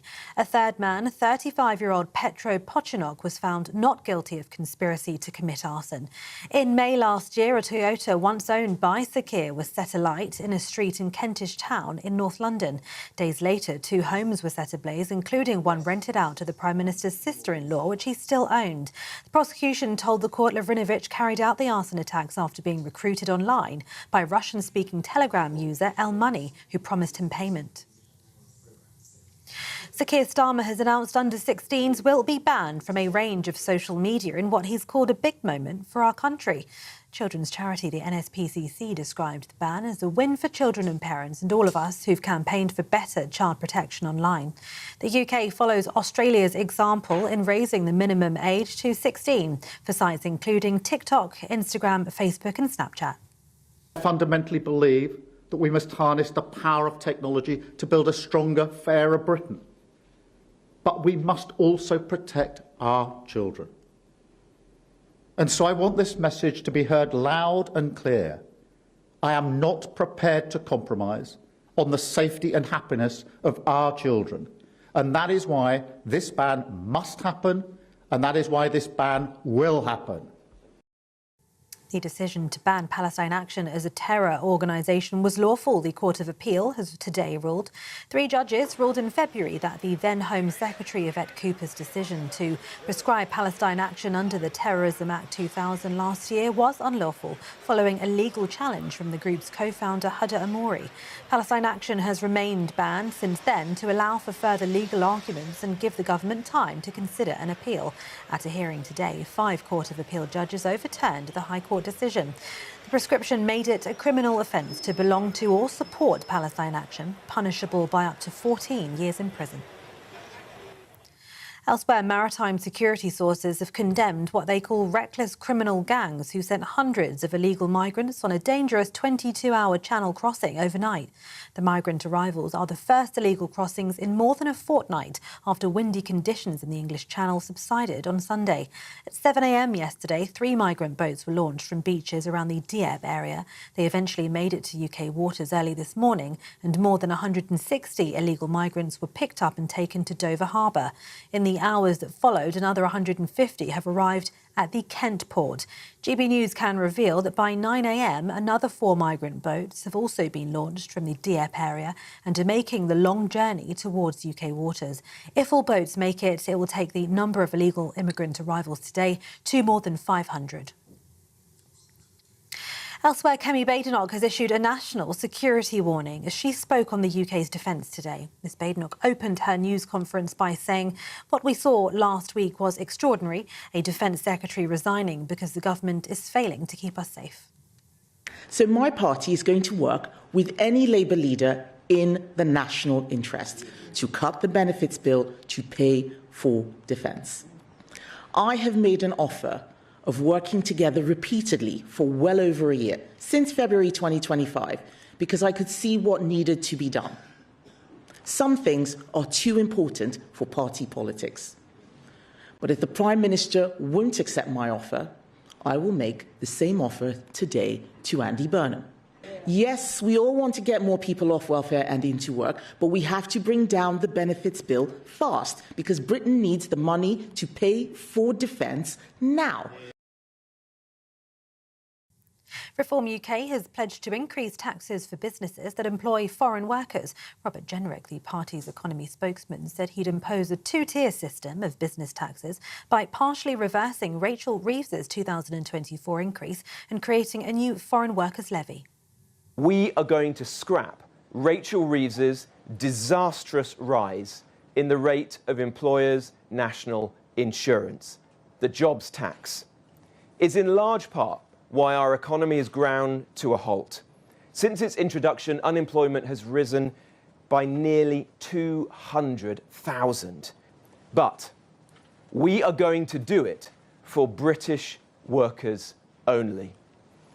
It is high time that the British government put the interests of British workers first. And finally, Roy Hattersley, who served as deputy leader of the Labour Party under Neil Kinnock, has died at the age of 93. Prime Minister Sir Keir Starmer paid tribute to Lord Hattersley as a giant of the Labour movement. And investigative journalist Roger Cook, the reporter credited with having invented the doorstep interview technique, has died peacefully at the age of 83 after a short illness his family has today confirmed. Those are the latest headlines for now. Here's a look at the finance. Taking the ups and downs in our stride. Stilts Home Lifts sponsors the GB News Finance Report. The pound will buy you $1.34 and €1.16. The price of gold is £3,229 per ounce, and the FTSE 100 is currently at 10,483 points. GB News Finance Report, brought to you by Stilts Home Lifts.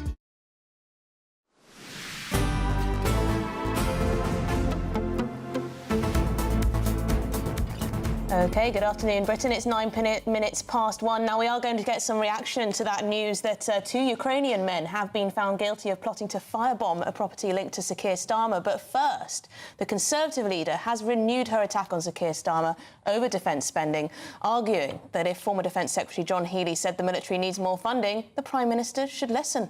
Well, our chief political correspondent, Catherine Forster, sat down with the leader of His Majesty's most loyal opposition. Kemi Badenoch, John Healey, the Defence Secretary, resigned last week, basically accusing the government of failing to keep us safe. Do you think that the country is in real danger with this level of defence spending? Because it sounds at the moment like the government is not going to budge and give the new Defence Secretary any more money. Well, I do. I mean, if the Labour Defence Secretary says it's not enough and we're not safe, then why should I disagree with him? I have been concerned about this for a very long time. We've been waiting for this defence investment plan now for 2 years. We're 2 years behind because Keir Starmer paused the plans that the Conservatives were putting in place when he came in, said he wanted to have his own review. He's had his own review, led by a former Labour Defence Secretary, who is also a former NATO Secretary-General, and he's not doing what the review asks for. And let's remember, that review came out before the war in Iran had started. Things have moved on. We need even more. 28 billion is the barest minimum, and the fact that Keir Starmer will not find that money is astonishing, and I'm not surprised that John Healey resigned. Corrosive complacency is, I think, a phrase that was used a few weeks ago. The Prime Minister keeps saying that defence is his #1 priority. How would you describe the Prime Minister's priorities from what you see? Defence is not his #1 priority. Welfare is his #1 priority.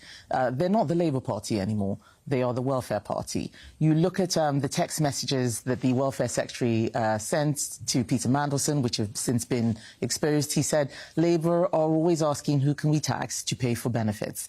That's what they're about. That's all they care about. And I'm trying to show that there is a different way. Let's bring the welfare bill down. Let's get people into work. Put that money into defence. You've talked about finding savings from net zero too, but of course the government will say, look, we inherited hollowed out armed forces. We're putting more money into defence than ever since the end of the Cold War.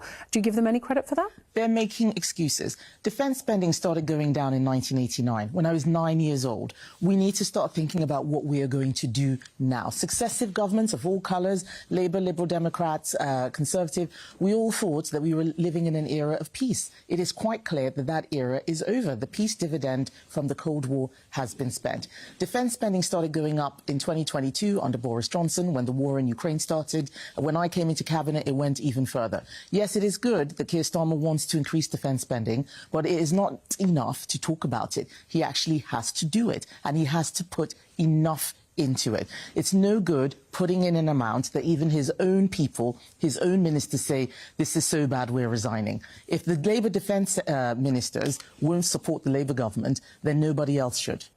Well, the Prime Minister en route to the G7, Donald Trump, will be there. He, of course, demanded 5% by 2035. He might have something to say about this, but also about the social media ban, which you're very supportive of. Are you worried about repercussions from the big tech companies because of what the government's introducing with that?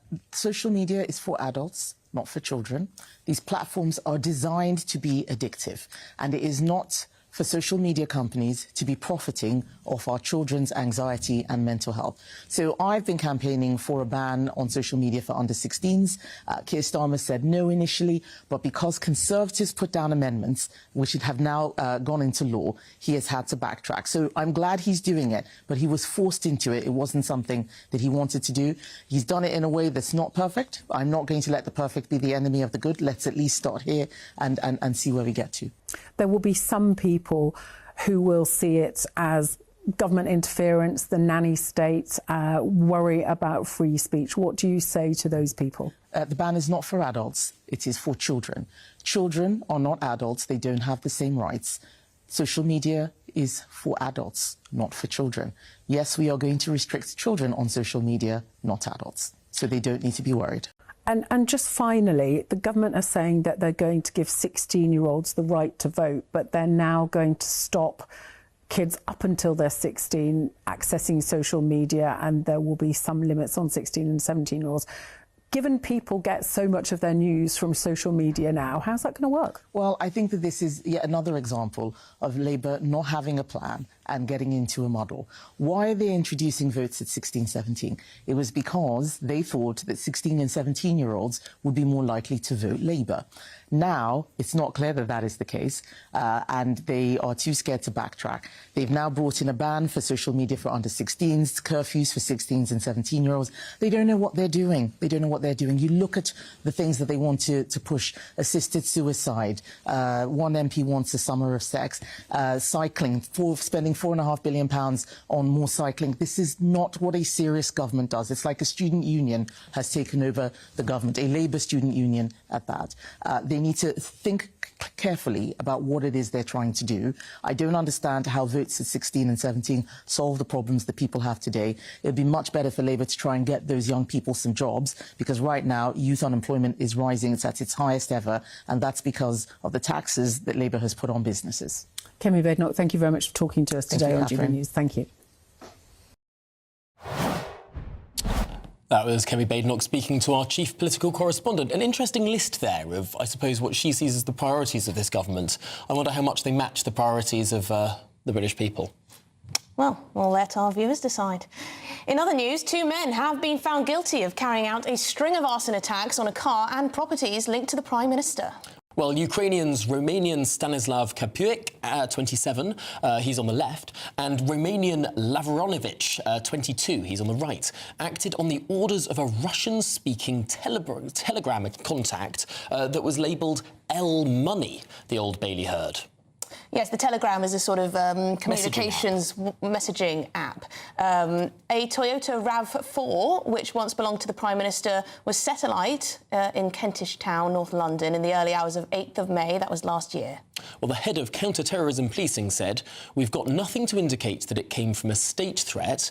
Obviously, it was intended to cause concern, disruption and impact on individuals and the community within the UK." OK, well, joining us now is former Attorney General and constitutional expert Sir Michael Ellis. Sir Michael, thank you very much indeed for joining us. This breaking news that 2 men have been found guilty of these arson attacks. What more do we know? Well, hello, Emily and Tom. Look, the position is that they have been found guilty of arson. Apparently, the offence of arson when reckless as to whether life be endangered. There are 2 main offences of arson that are tried in the Crown Court. The more serious is arson with intent to endanger life, and the other is arson when reckless as to whether life be endangered.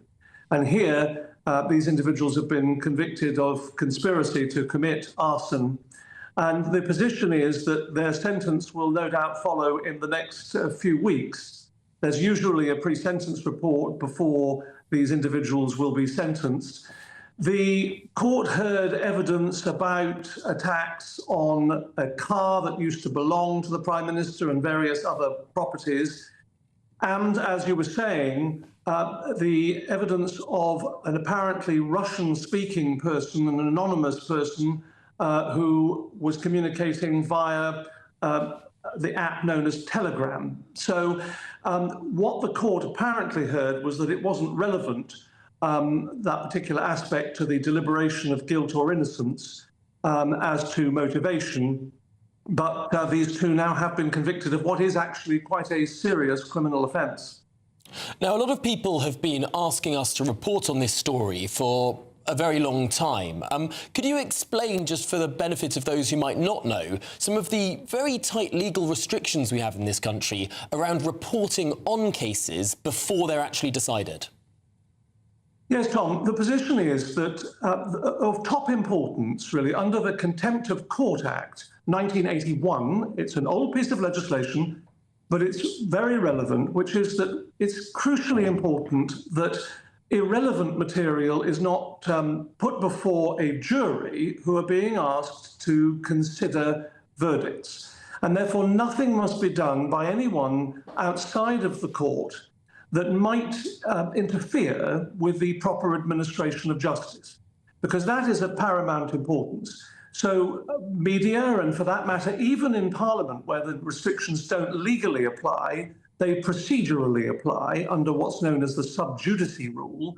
So even parliamentarians who are exempt from the orders of the court in the legal sense are bound to adhere to it, so as to prevent any juror being contaminated, either assuming that someone is guilty of an offence or assuming that they are innocent of an offence. Both are equally wrong. The jury must alone hear all of the evidence, and in this case, it was weeks' worth of evidence. So one can imagine there's a vast amount of evidence that these jurors heard, and they came to their own conclusion without interference from any media reporting. This isn't a restriction. Sorry, Emily. This isn't a restriction on freedom of speech. It's something that applies, you know, in all Western jurisdictions, really, to protect the process of the court. I mean, Sir Michael, there's a lot of questions that still remain. I mean, we're told the defendants didn't demonstrate any particular political or ideological motivation, but we know one of the men was recruited online by a Russian speaker using the alias ELL Money. I mean, what are we to make of it? Well, the counter-terrorism branch of the police have said there's no evidence to point in that direction.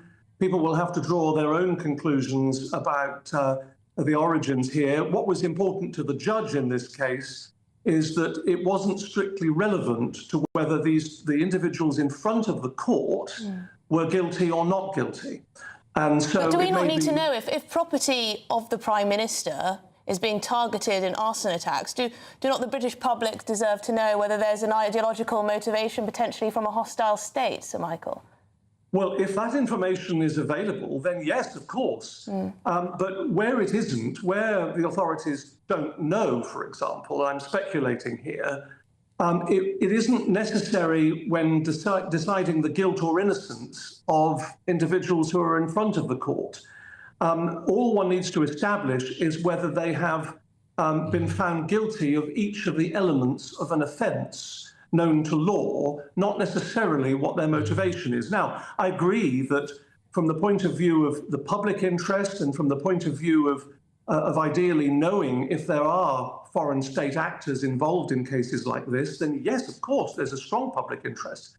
But if the authorities don't know that and can't say that, then there's only so much that can be done. And it is very like the Russians to try and create traps like this. They've done it for British politicians before, where they try and lead you down one path so that the government says something with confidence that then turns out not to quite be the case, and then they can use that as sort of leverage to create their own misinformation.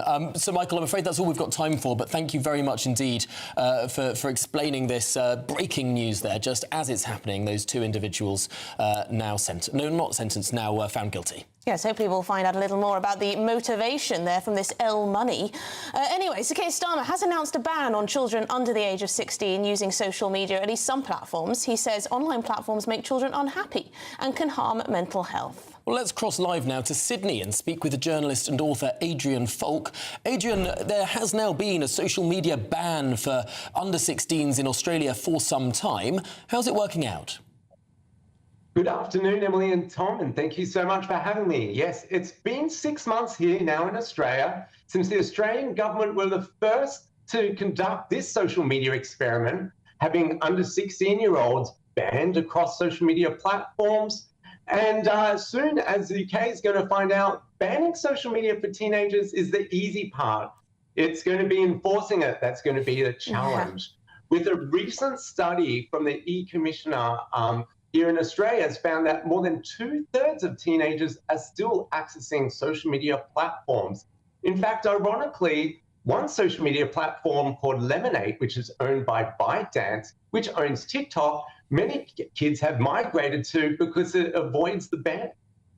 Because there's only 10 platforms that are banned on this official list. I think we've directly carbon copied your list of apps that are going to be banned. I mean, it does seem remarkably easy to get around. Oh, without a doubt. You know, in terms of there's a few loopholes. Number one, many, when I've seen firsthand, many kids who are under 16 simply were never removed when they set up their accounts. They said they were over 18. Secondly, if they were to be thrown off, on the slim chance, not many people that I actually know personally were thrown off under 16. They would either get around it with a sibling's photo, even with peer pressure. A lot of other kids are on there, so they'd even use their parents' face to join up. And also, it's not enforceable here in Australia, so there's actually no recourse. As a parent, if your kid's on social media, the parents aren't getting fined. Yes, I mean, the Prime Minister says he's learnt from Australia. I'm not sure if he has. Adrian, we're going to have to leave it there, but really appreciate your time. Adrian Falk in Sydney, a journalist and author. That sibling point is so important. Yeah. I mean, how many kids who have older siblings are obviously just going to use their siblings' accounts or scan their siblings' faces? I mean, come on. Oh, it's so cynical, Tom. Of course they're not going to do that. Well, we're going to be speaking to the Minister for Children, Families and Wellbeing, Josh McAllister, so we'll put that point to him after the break. And indeed, the US President Donald Trump declares let the oil flow as a peace pact between the United States and Iran is reached. All of that and more to come. You're with GB News, Britain's #1 news channel.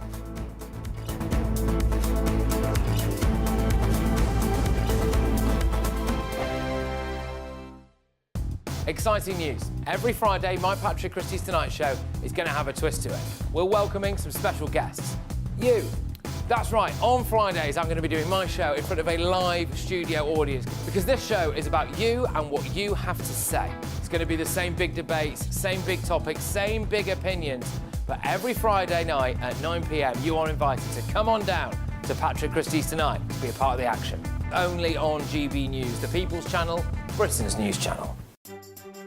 Some people enjoy lazy Sunday mornings, but not me. What's the truth of the matter? So that's a very live question. Would you support him if he waters down these plans? Before the spin sets in, I'll be getting to the truth. This is personal. No soft questions, no easy answers. It's one thing if the state has rules in this country. It's another thing whether the police and others actually police them. Setting the agenda and holding those in power to account. You can't really blame her if the system is set up this way. You will not want to miss it, trust me.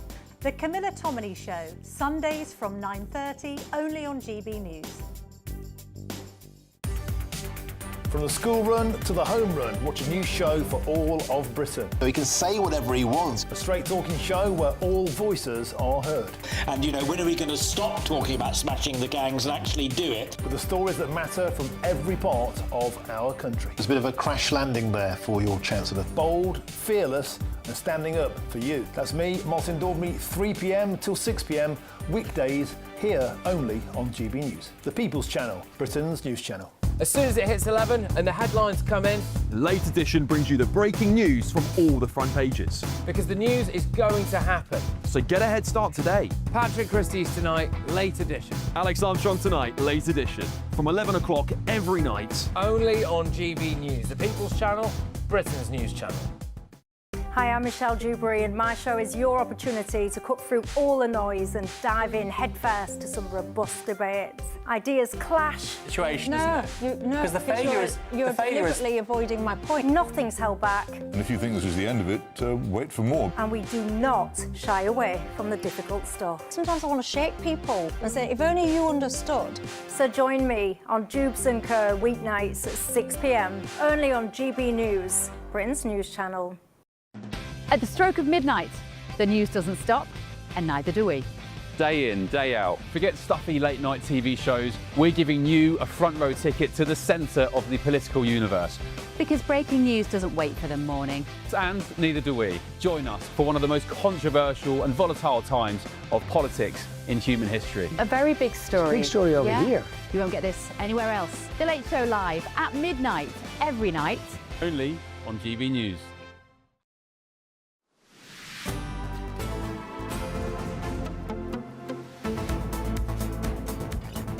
Good afternoon, Britain. It's 28 minutes past 1.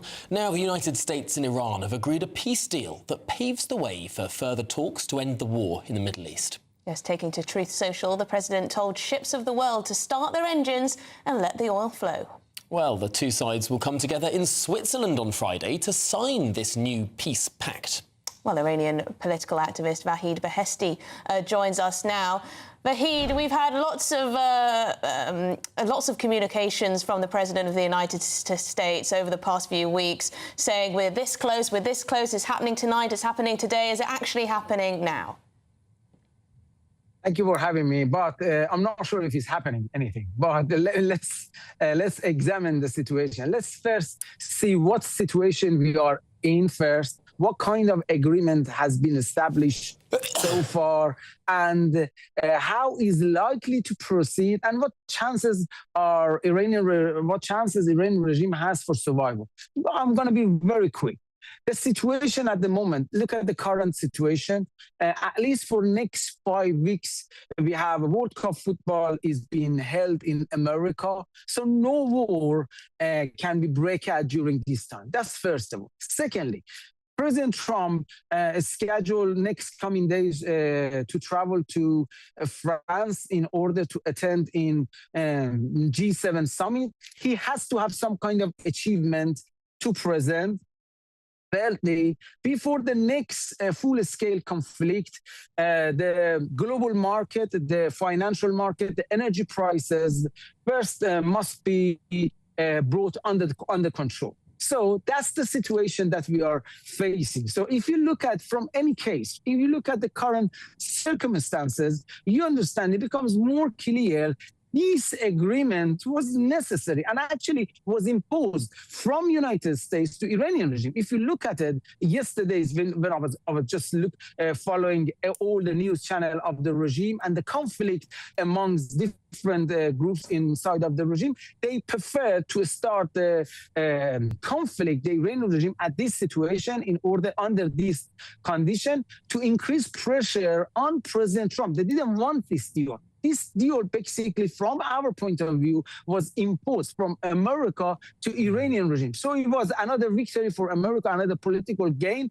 and another defeat for Iranian regime. But let's see, this is the situation that we are in. Now, let's examine together what kind of agreement has been established yesterday. So both sides has agreed to no fire on one another for the period of 60 days in order during this to negotiate issues related mainly nuclear program, and then, of course, ballistic missiles capability comes after that. The support of proxy terrorist groups come after that. And from my point of view, from my experience from this regime, I cannot see any kind of lasting agreement between this current regime and America. Because imagine if they agreed with any of the demands of America, this Islamic regime is not going to be the current Islamic regime anymore with the same form. So there is not going to be any deal in next 60 days. It's an important point that this is not a signed, sealed and delivered deal. This is a deal to make a deal and a grace period in which to do so. Well, Vahid Beheshti, thanks indeed for explaining that for us. Really appreciate your time. Iranian political activist, thanks indeed. No. OK, well, lots more coming up. Yes, we're going to speak to the Minister for Children, Families and Wellbeing, that's Josh McAllister, on the government's child social media ban. Well, all of that and more to come. You're with GB News, Britain's #1 news channel. Hello, good morning. Welcome to your latest GB News weather update brought to you from the Met Office. A warm and humid day to come, hazier sunshine than the weekend and a risk of rain and some thunderstorms for more northern areas. We've got high pressure generally dominating our weather through today, bringing many of us a dry day. But there's a weather front approaching from the south and west that will bring increasing cloud and some outbreaks of rain to parts of Northern Ireland throughout this afternoon, later on into parts of Scotland. And where this rain extends into parts of England and Wales, we could see a few thunderstorms, particularly across southeastern England later on today. But for most of us, it's going to be a dry day. But more cloud around than over the weekend. Still quite warm, though, with temperatures climbing to the mid-20s across the south coast, particularly across the southeast. This area of rain pushes further northwards through this evening into parts of southwestern Scotland for the evening. Further north, it should remain dry for the first part of the evening, but rain will arrive later on. Quite a cloudy picture for parts of Northern Ireland. It will be quite murky this evening for these areas, particularly at the coast and over high ground. Similar story for the Lake District. Wales seeing quite a lot of cloud, as well as southwest England, where the rain will increase. It's not looking too heavy across more southern areas, but it's going to bring quite a lot of mist and murk around through this evening. So a fairly cloudy picture for much of the UK overnight. Those skies do turn a little bit clearer across parts of Northern Ireland and the far southwest by Tuesday morning. So it is going to be a mild night, much milder than it was last night, with increasing cloud cover and that mild and humid air with us. Another relatively humid day to come on Tuesday, a little bit more unsettled with more in the way of rain, particularly into the afternoon. It's going to be quite a cloudy day for more northern areas. Some sunshine breaking out across the south coast, particularly across the southeast later on in the day, where temperatures are likely to climb to 27 degrees. Elsewhere in the low 20s. Bye-bye. Thank you, Britain, for all of you who listen to GB News Radio. Whether you're at home or on the go, you're making us Britain's news channel and Britain's radio station. Good afternoon. This is the latest AI travel news from GBnews.com. A broken down vehicle on the A19 northbound in Durham has led to a lane closure expected to clear by 2:15 p.m. An overturned vehicle on the M6 southbound in Coventry is causing delays. The M53 southbound entry slip at Junction 4 on the Wirral is closed due to a police incident, with normal conditions expected by 5:30 p.m. An overturned vehicle on the A34 northbound in Hampshire should clear after 4:15 p.m. And on the trains, disruptions are affecting cross-country between Birmingham New Street and Kings Norton, and the Elizabeth line between London Paddington and Heathrow Terminal 5. For more travel news, go to gbnews.com.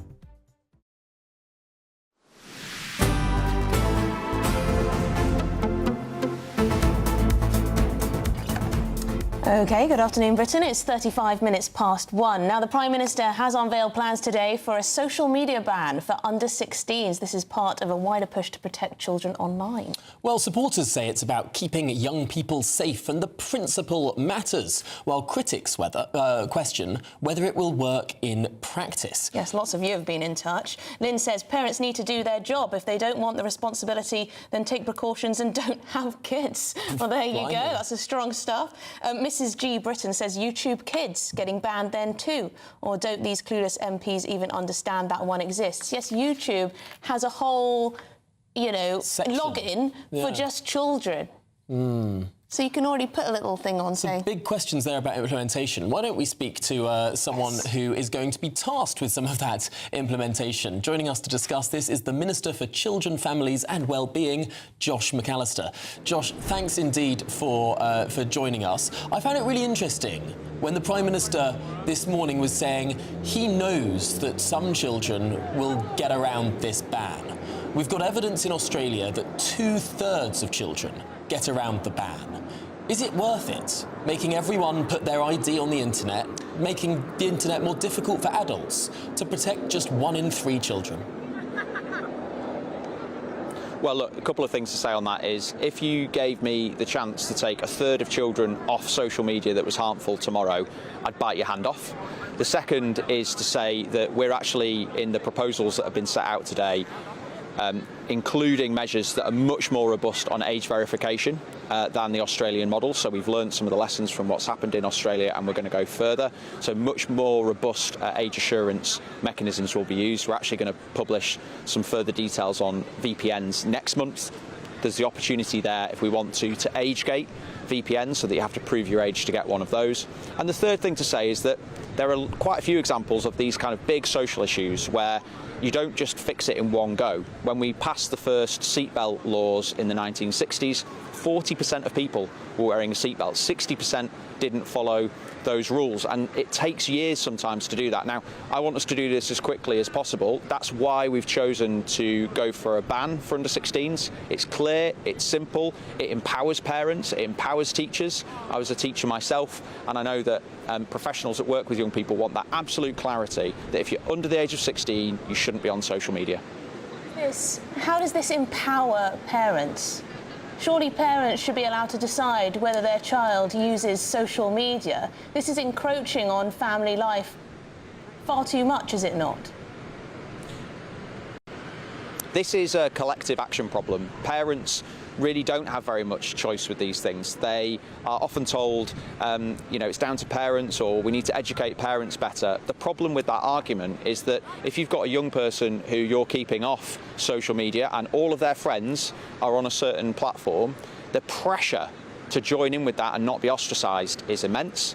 And if you are, you may well find this yourself, if you're trying to navigate the kind of privacy settings and safety settings of dozens of apps and a device itself, that is really confusing.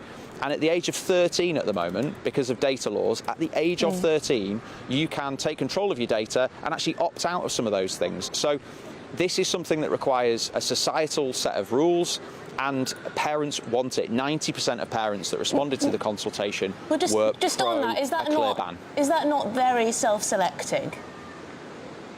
This consultation, you say 9 out of 10 parents. Look, the reason I'm using that as a statistic is it's very much in line with public polling. More in Common have done a lot of polling on this issue.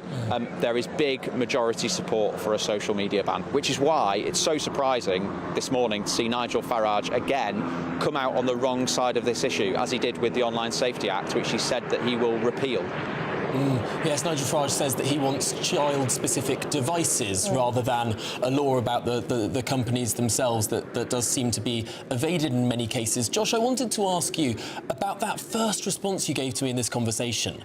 You said that even if only 1 in 3 children are taken off social media as a result of this legislation, you would support it. To me, that's a fairly shocking thing for a government minister to say, that you're expecting, perhaps, 2/3 of people to get around this. And Josh, there's a really important question off the back of this. I'll give you time in a second.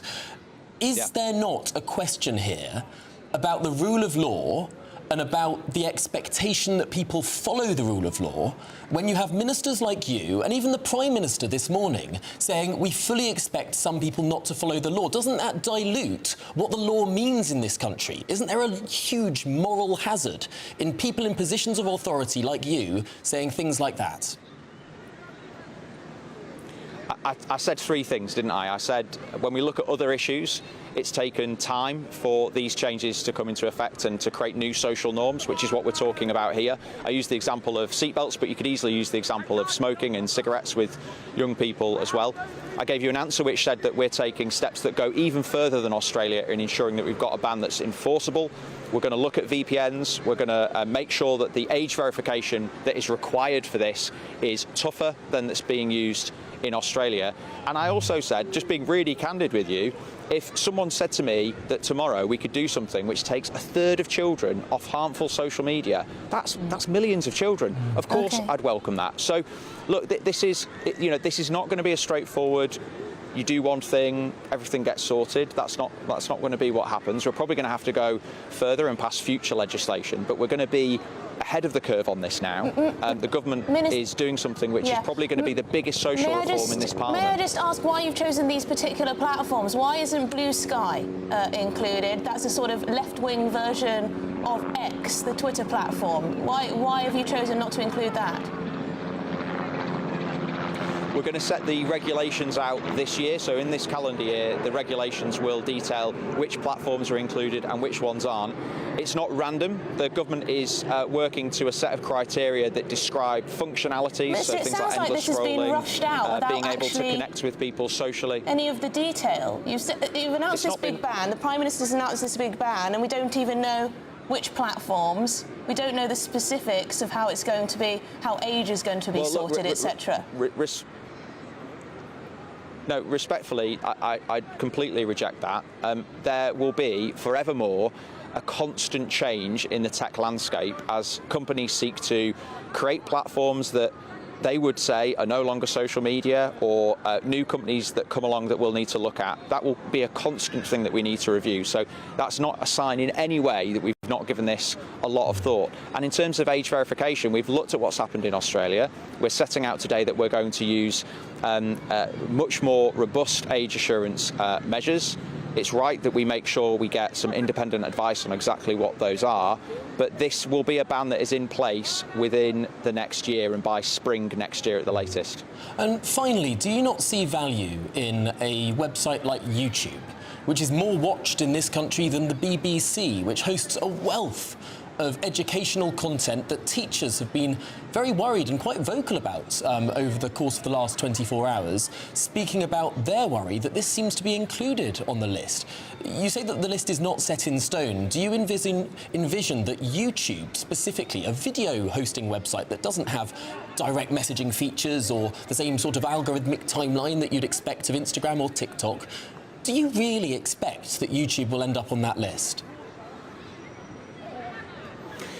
So the ban that we're setting out today is based on the same structure as the Australia ban. In Australia, YouTube is banned for those under 16s for all of the sorts of reasons that you'll be familiar with. Young people spending hours and hours and hours on there, endless reels coming up with more and more content. Question marks over the appropriateness of some of the content. Hang on. I've not finished. The other bit of what's happened in Australia is that they have allowed for YouTube for kids to be used. So we're going to set all of this out in regulations, but start from that point, which is YouTube for kids is fine. It includes different features. It's not got endless scrolling. The content is adjusted. YouTube for adults is a different matter. And but also it's quite right that we do that. Specific content. That's great for kids that are under the age of 10. But what if there's a brilliant, aspirational nuclear physicist who's 15 years old and wants to learn more about particle physics and can't click onto that video on YouTube because you banned him from doing it? Well, look, that's a great question, and it's a good example where, by setting out really clearly what are the features of social media that make it harmful and not appropriate for those under 16s, it will create a good, positive market for app developers, platform developers to come to the UK and create the sort of products that young people can I'm afraid use. A lot of this stuff is going to come from America, and American YouTubers create great educational content, particularly on difficult things that bright kids might want to look at, and you're going to be banning them from looking at that in this country if they're under 16. Well, you might be surprised to hear there are states in America that are taking action very similar to the stuff that we're doing here in the UK. In fact, one of the most Republican-leaning states, Utah, last year took some really bold steps on protecting children online. They've got some very strict rules on alcohol as well. I hope we won't copy those. No, I'm not pointing to that example. But look, the social model of Utah is not the social model of this Labour government, I hope. You've got an exclusive on that one.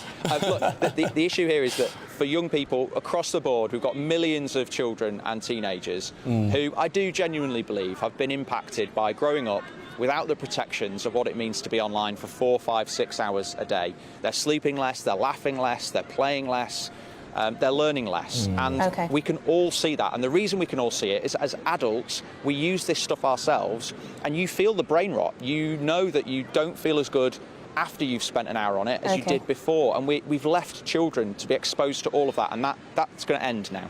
OK, Minister for Children, Families and Wellbeing, that's Josh McAllister. Thank you very much indeed for your time.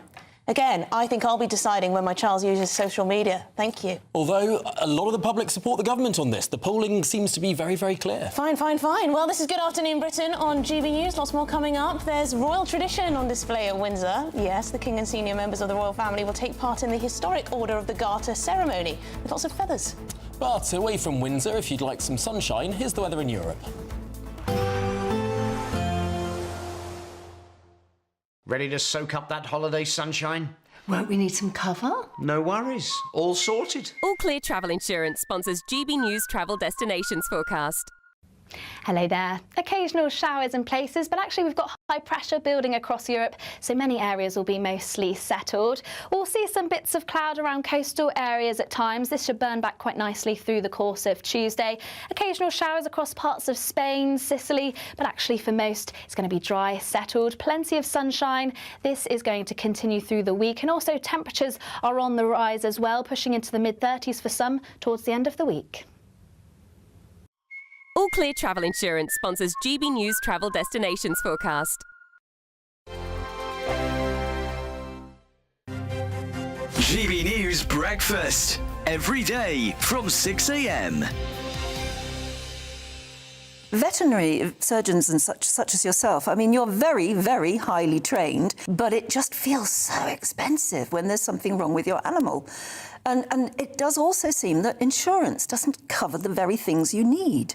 There's been huge advancements in veterinary medicine. 20 to 30 years ago, we had no CT scanners in practice. We had no MRI machines. Our blood tests were very rudimentary. And for that, you could do that very cheaply. Now we can offer you this incredibly high level of care that comes at a high cost. Everybody wants this extremely high level of care for their pet. Of course, you want the best for your pet. But there's nobody else to pay for that. So if you can be honest and say, I can't do that at that amount of money, we'll find you a way. Yeah. We will. GB News, the People's Channel. GB News Breakfast, every day from 6 a.m. Lovely to see them all looking rather laid back and informal, wasn't it? Yes, you know, we're used to all of these grand royal events, and although this was undoubtedly the society wedding of the year, a very low-key event, they deliberately wanted to keep it as a private affair as much as one can when one is a member of the royal family, of course. But it was a private ceremony, it was very intimate, and that's really the way that they've lived, that Peter Phillips has lived his life recently, and I think he wants to continue that. Interesting to note also that in this modern age, this is a blended family at this marriage, because they're both entering this as their second marriage. Of course, Peter Phillips previously married to Autumn Kelly, with whom he has two daughters, Savannah and Isla, who are 15 and 14. They were bridesmaids. GB News, the People's Channel. This is GB News, Britain's news channel. Dorothea, how does it feel being here today, joining other veterans? It's marvellous, because for years after the war ended, nobody knew that women had even done anything during the war. And also, they suddenly discovered that, good heavens, women have got brains. They can think for themselves and for the country. And it was naturally assumed that everybody would willingly do their bit for England. And they would have. We had one purpose in life, which was to free the world from Nazism. The People's Channel.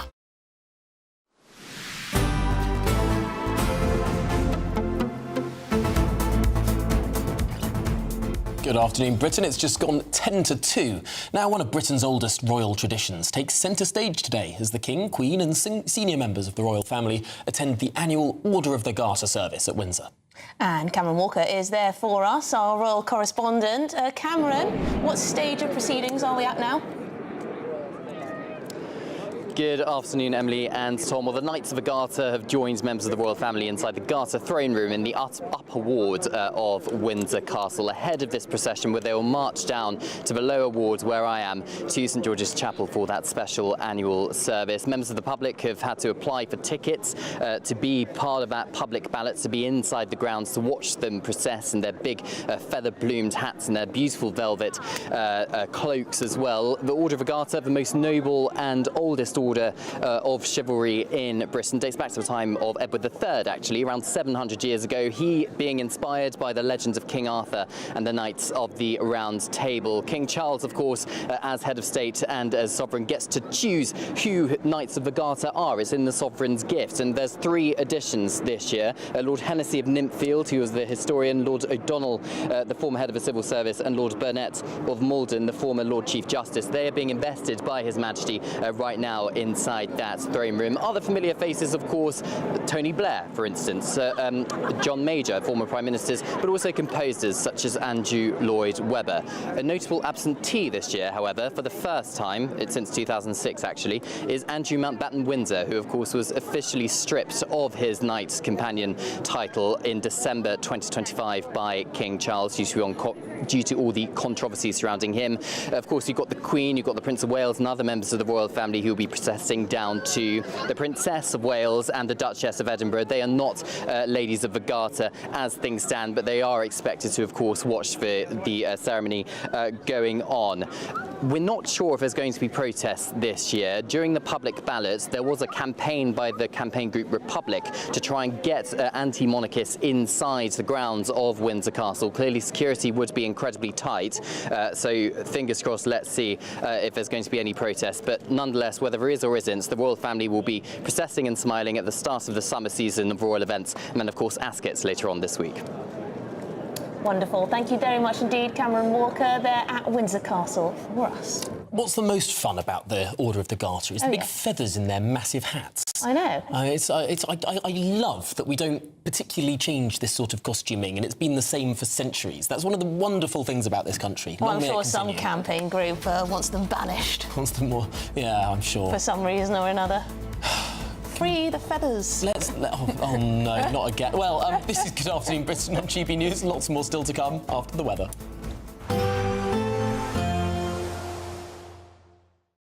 Today, clouds overhead. Total zen within. Boxed Solar sponsors the weather on GB News. Hello, good afternoon. Welcome to your latest GB News weather update, brought to you from the Met Office. Cloudy skies for most of us through the rest of today. We'll still feel quite warm, particularly in the south, but further north there is a risk of some rain as well as some potentially quite heavy showers. That's as this weather front pushes up into more northwestern areas. We've got low pressure approaching from the west, bringing more in the way of rain to more western and northern areas through the rest of this week. Meanwhile, across the south and east, it will remain dry. Cloudy skies, though, will lead to quite a murky start to the day on Tuesday morning. And with lots of cloud around, southwesterly winds, quite mild and humid air, it's going to be a milder start to the day on Tuesday than it was this morning, with temperatures around 11 to 14 degrees quite widely. It's a bit of a murky start across northern areas in particular, where the cloud is thicker. Also quite a lot of rain around. Some heavier showers across more western areas of Scotland. Northeastern areas of Scotland seeing quite a lot of cloud. It's particularly coastal areas and the high ground where there could be some misty skies. Northern Ireland also seeing some quite thick cloud to start the day. Elsewhere, it's a drier and brighter picture, but again, over the higher ground and across the coast in the west, parts of West Wales, southwest England, it's going to be quite murky at first. As we head into the afternoon on Tuesday, it should brighten up, particularly across southern and eastern areas of England, and here it will start to feel fairly warm. Further north, remaining quite cloudy through much of the day. Outbreaks of light rain will come and go, particularly across some areas of Scotland, but temperatures will be in the high teens across the north and approaching the high 20s across the south and east. So we do see that sunshine in the south and east is going to stay quite warm and will turn even hotter as we approach the end of this week. Weather fronts continue to feed in from the south and west, particularly affecting parts of Wales through Wednesday. Thursday seeing some showers across the north, and by Friday temperatures could be in the high 20s in the southeast. Bye-bye. Today, clouds overhead. Total zen within. Box Solar sponsors the weather on GB News. There's just 2 weeks left to grab a chance to live the summer of your dreams. With a totally tax-free £76,543.21 in tax-free cash to be won. Someone really has to win it, and it could be you. For a chance to win, text cash to 63225. One entry costs £2.50 plus one standard network rate message. Or text bonus to 63225. 5 entries cost £5 plus one standard network rate message. Go to gbnews.com/win. Entries start at £2.50. Call 0903 686 3232. Calls cost £2.50 plus your network access charge. Or post your name and number to GB21 PO Box 8690 Derby DE1 9TT. UK only. Entrance must be 18 or over. Lines close at 4 p.m. on the 26th of June. This is a network giveaway. Entries will be pooled. Please check the closing time if listening or watching on demand. Good luck. Do you trust what you're being told? Good, because neither do I. Those are just facts. I'm Alex Armstrong, and on my show, we'll expose the spin. Well, I want to answer that because you didn't let me last time, because you always speak over me. The broken promises. To deny that is denying the truth. And the hypocrisy. Needs to stop. You think we can allow? Politics, policy, parliament. Nothing is off limits. No sugarcoating, no fear of offence, just the truth laid bare. Tune in every Saturday and Sunday at 9 p.m. for Alex Armstrong Tonight, only on GB News, Britain's news channel. As soon as it hits 11 and the headlines come in, Late Edition brings you the breaking news from all the front pages. because the news is going to happen. So get a head start today. Patrick Christie's Tonight, Late Edition. Alex Armstrong Tonight, Late Edition. From 11 o'clock every night. Only on GB News, the People's Channel, Britain's news channel. I've been in Westminster for a long time, but I know that though power may be here, its effect on people's lives is across the whole of the country. We may be where rules are made, but it's where they're implemented that matters. Join me, Jacob Rees-Mogg, for forthright and frank discussion on where Britain has come from, where it's going, and where it will end up. That's State of the Nation, Monday to Thursday, 8 to 9 o'clock. Vox Populi, Vox Dei. Welcome to Free Speech Nation with me, Josh Howard.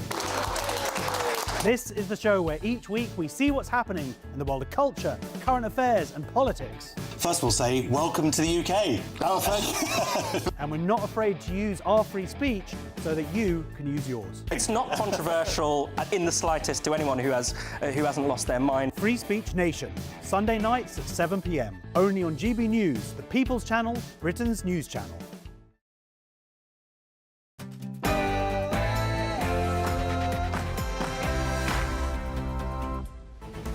Good afternoon, Britain. It's 2 o'clock on Monday, the 15th of June. I'm Tom Harwood. And I'm Emily Carver. Breaking news. 2 men have been convicted over a series of arson attacks linked to the Prime Minister. Prosecutors say the attacks were carried out after one of the men was recruited online by a Russian-speaking handler. I can announce that the government will ban access to social media for all children under the age of 16.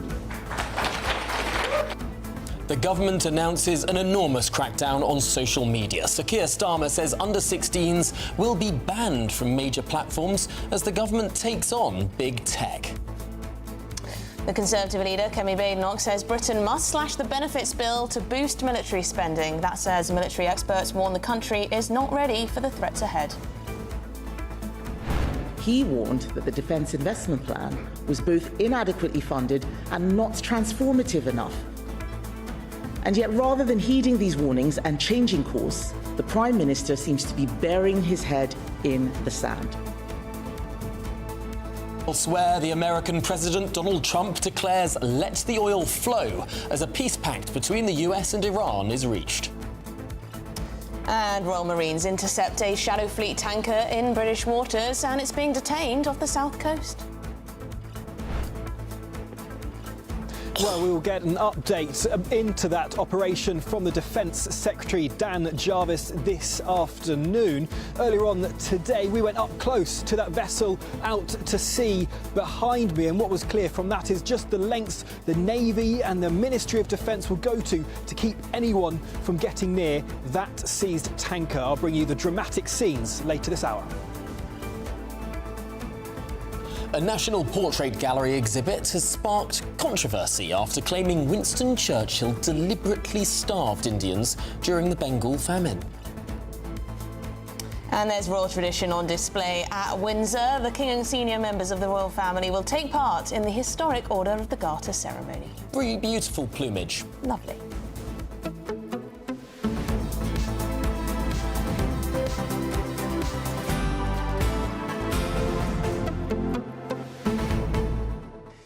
So, this social media ban, is this just Keir Starmer's way of trying to forge a legacy, knowing that his days are very much numbered, Tom? It feels an awful lot like Rishi Sunak's smoking ban. Absolutely, it does. Which, again, was another legacy thing that he did in the dying days of his premiership, just so that in the decades hence, when people go, where did that come from? Oh, yes, that was Rishi Sunak's. Where did this come from? Oh, yes, this was Keir Starmer's. I worry that no one in government actually understands what it's like to grow up with social media, whereas you and I both do. You and I were both in school when social media was sort of coming onto the scene. I signed up for a Facebook account at the age of 11 or 12. I've been tweeting since 2012. I was looking back at some of my old tweets recently. Make sure you delete some of the dodgy ones, Tom. There weren't any dodgy ones. There are just some pathetic ones. There are some nerdy ones. There are some... I mean, I think there still are some nerdy ones, Tom. But that was me I was under the age of 16 and I was using Twitter. I was following, political accounts. I was getting a lot of information from that. I wonder if I would be able to have the career path that I've enjoyed over the last 10 years of my life if I had been banned from social media as a teenager. I used to watch on YouTube speeches made in the European Parliament about why we needed to Brexit. So perhaps that is the sort of thing that the Labour government wouldn't want me to be looking at. But yes, will children be banned from sort of watching videos relating to controversial issues like immigration or war or religious issues? Will those sort of things come under dangerous content for kids? I spent a lot of my childhood watching a lot of that sort of stuff online. I genuinely don't think it's done me any harm. And it means we all have to have our age checked, doesn't it? I have friends today that some of whom I have only recently met in real life, actually, but that I met over the internet when I was a teenager. Hang on, are these romantic chatbots that Keir Starmer's been talking about? Large language models did not exist when I was growing up. But I genuinely did meet people all over the country and all over the world. We hang out in Google Hangouts, if you remember those. And it was a massively advantageous thing. People do make friendships online. It's not all awful. Yes, you need proper safeguards. Yes, you need parental oversight. But a blanket ban, I wonder about the damage that is actually going to be created. But the message that they're putting out is that we know how to parent your children best. I think that's really, really worrying. Anyway, gbnews.com/your say. Please do send in your views. But in the meantime, we'll get to the headlines with Tatiana.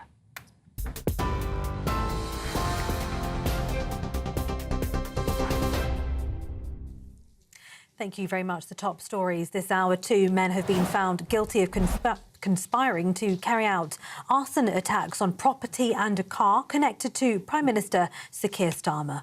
Ukrainian national Roman Lavrinovich, who's 22, and Ukrainian-born Romanian national Stanislav Karpiuk, who's 27, were convicted by an Old Bailey jury. A third man, 35-year-old Petro Pochinok, was found not guilty of conspiracy to commit arson. In May last year, a Toyota once owned by Sir Keir Starmer was set alight in a street in Kentish Town in North London. Days later, 2 homes were set ablaze, including one rented out to the Prime Minister's sister-in-law, which he still owned. The prosecution told the court Lavrinovich carried out the arson attacks after being recruited online by Russian-speaking Telegram user El Money, who promised him payment. Sir Keir Starmer says under-16s will be banned from social media by spring next year, saying a full ban is the right choice. Children's charity, the NSPCC, described the ban as a win for children and parents and all of us who've campaigned for better child protection online. The UK follows Australia's example in raising the minimum age to 16 for sites including TikTok, Instagram, Facebook and Snapchat. I fundamentally believe that we must harness the power of technology to build a stronger, fairer Britain. But we must also protect our children. And so I want this message to be heard loud and clear. I am not prepared to compromise on the safety and happiness of our children. And that is why this ban must happen, and that is why this ban will happen. The Metropolitan Police says arrests are underway at a protest outside the Royal Courts of Justice this afternoon, where judges ruled the decision to ban Palestine Action as a terror group was lawful.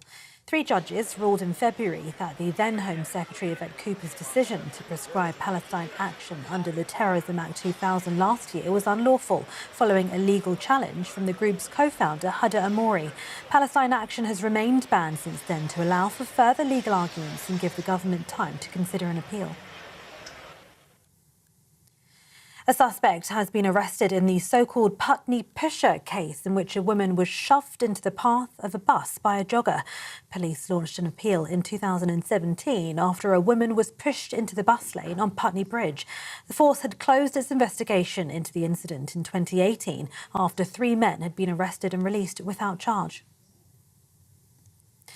Maritime security sources have condemned what they call reckless criminal gangs who sent hundreds of illegal migrants on a dangerous 22-hour channel crossing overnight. The migrant arrivals are the first illegal crossings in more than a fortnight after windy conditions in the channel subsided on Sunday. At 7 a.m. yesterday, 3 migrant boats were launched from beaches around the Dieppe area. They eventually made it to UK waters early this morning, and more than 160 illegal immigrants were picked up and taken to Dover Harbour. In the hours that followed, another 150 have arrived at the Kent port. GBNews can reveal that by 9 a.m, another 4 migrant boats have also been launched from the Dieppe area and are making the long journey towards UK waters. Kemi Badenoch has issued a national security warning as she spoke on the UK's defence today. Ms Badenoch opened her news conference by saying what we saw last week was extraordinary, a Defence Secretary resigning because the government is failing to keep us safe. So my party is going to work with any Labour leader in the national interest to cut the benefits bill to pay for defence. I have made an offer of working together repeatedly for well over a year, since February 2025, because I could see what needed to be done. Some things are too important for party politics. But if the Prime Minister won't accept my offer, I will make the same offer today to Andy Burnham. Yes, we all want to get more people off welfare and into work, but we have to bring down the benefits bill fast, because Britain needs the money to pay for defence now. And Roy Hattersley, who served as deputy leader of the Labour Party under Neil Kinnock, has died at the age of 93. Prime Minister Sir Keir Starmer paid tribute to him as a giant of the Labour movement, he said. And investigative journalist Roger Cook, the reporter credited with having invented the doorstep interview technique, has died at the age of 83 peacefully after a short illness, according to his family. Those are the latest headlines. For now, here's the finance. Taking the ups and downs in our stride. Stilts Home Lifts sponsors the GB News Finance Report. Pound will buy you $1.34 and 1.16 euros. The price of gold is £3,229 per ounce, and the FTSE 100 at 10,483 points. GB News Finance Report, brought to you by Stilts Home Lifts.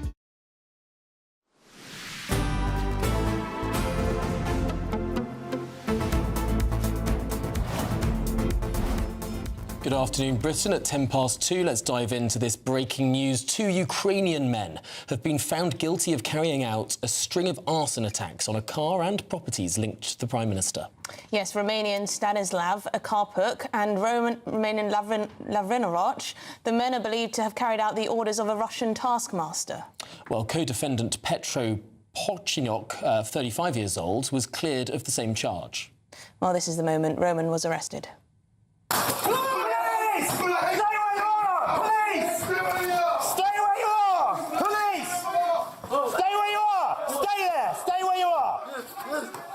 Okay, with me up. Yes. Subject here! Stand still. Yes. Stay where you are for me. Yes. The police, we have a warrant to search the premises, okay? Okay. Turn around and face the cupboard. Stay still. Hands behind your back. Well, let's speak to our chief political correspondent, Catherine Forster, for more on this. Catherine, there's been a huge amount of interest in this story online. Obviously, there's been a limited amount of what we can responsibly say while this trial has been going on. But what can we say now? Yes, well, it took the jury 7.5 hours to convict 2 of the 3 men, a Ukrainian and a Romanian. And we know that these attacks were ordered via telegram via an anonymous Russian speaker who called himself L Money. We know, too, that one of them was offered £3,000 in crypto if he could create the fire and get it filmed and get it on the news. But the head of counter-terrorism police said that there was nothing to suggest that Al Money was actually a state threat, but this was clearly aimed to cause concern and disruption and to create fear for the Prime Minister specifically. They did say, too, that there was no evidence that these men actually knew who it was they were targeting. In other words, they haven't got proof that they knew that they were targeting the Prime Minister. There were 3 fires, weren't there? There was one on a Toyota RAV4, then a couple of days later, 2 addresses in North London linked to the Prime Minister, one of whom had the Prime Minister's sister-in-law in it at the time. She was woken by the smell of burning in the middle of the night. It must have been absolutely terrifying, but a very, very odd case.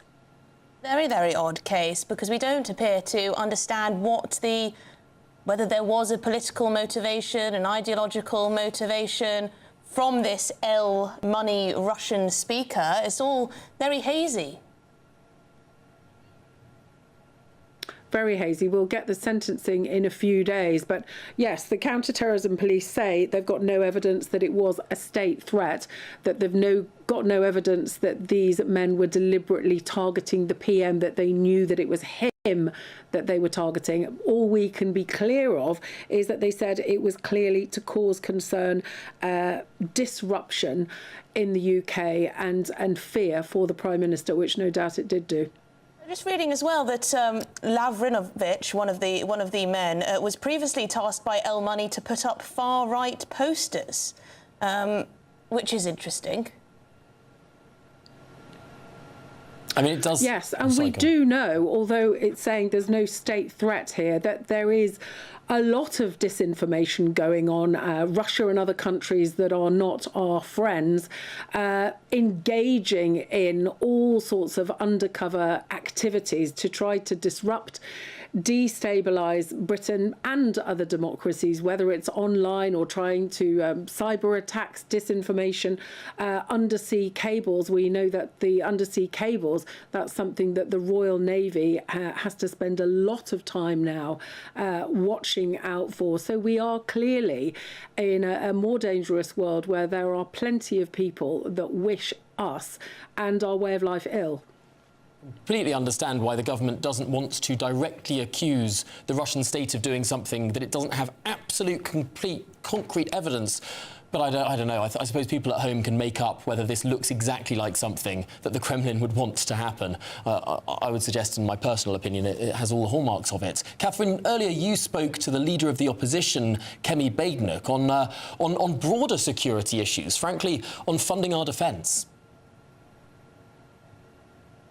Yes, because the Conservatives are adamant that we should spend 3% of GDP on defence by 2030. The government have only pledged to get to 2.68, and that underfunding, as the then Defence Secretary John Healey saw it, meant that he walked last week, as did the Armed Forces Minister Al Khan's. And it looks at the moment like, despite the fact that the Prime Minister is just arriving at the G7 and maybe walking into difficult conversations there, that there's no more money for defence. I spoke to Kemi Badenoch about this a little bit earlier. Let's see what she had to say. I asked if it was indeed a priority, because the Keir Starmer has spent many days now saying defence is his number one priority. Defence is not his number one priority. Welfare is his number one priority. They're not the Labour Party anymore. They are the Welfare Party. You look at the text messages that the Welfare Secretary sent to Peter Mandelson, which have since been exposed. He said, Labour are always asking who can we tax to pay for benefits. That's what they're about. That's all they care about. And I'm trying to show that there is a different way. Let's bring the welfare bill down. Let's get people into work. Put that money into defence.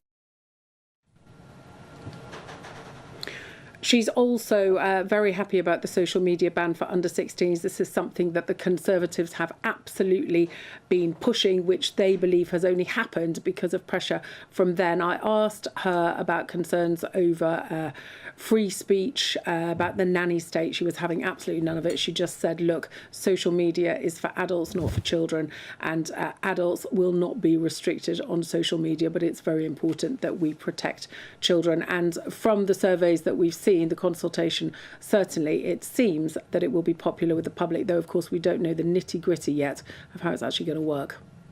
OK, well, thank you very much. Catherine Forster there, our chief political correspondent. We're now joined in the studio by Ian Corby, who's the executive director of the Age Verification Providers Association. And we're talking to you because we want to know how on earth this will all work in practice. There's a lot of concern that this policy change from the government could lead through to digital ID for us all through the back door. Yeah, I think critically the announcement today is about proving your age, not your identity. I mean, I think to ask us to prove our identity would be a massive step. And there's a whole separate industry that does identity checks when you open a bank account. What we're about is proving your age without disclosing your full identity. So you can do that with a quick facial age estimation, or by perhaps reading your driver's licence with your phone and then doing a selfie to check that it's you. We can even tell your age from how you've used your email address or your mobile phone number. So there's plenty of options. So hang on, sorry, are you working with the government on this plan then? We've worked with the government, with Ofcom and the ICO, the Information Commissioner's Office, for many years now, and we talked to DCIT as well, to the relevant government department.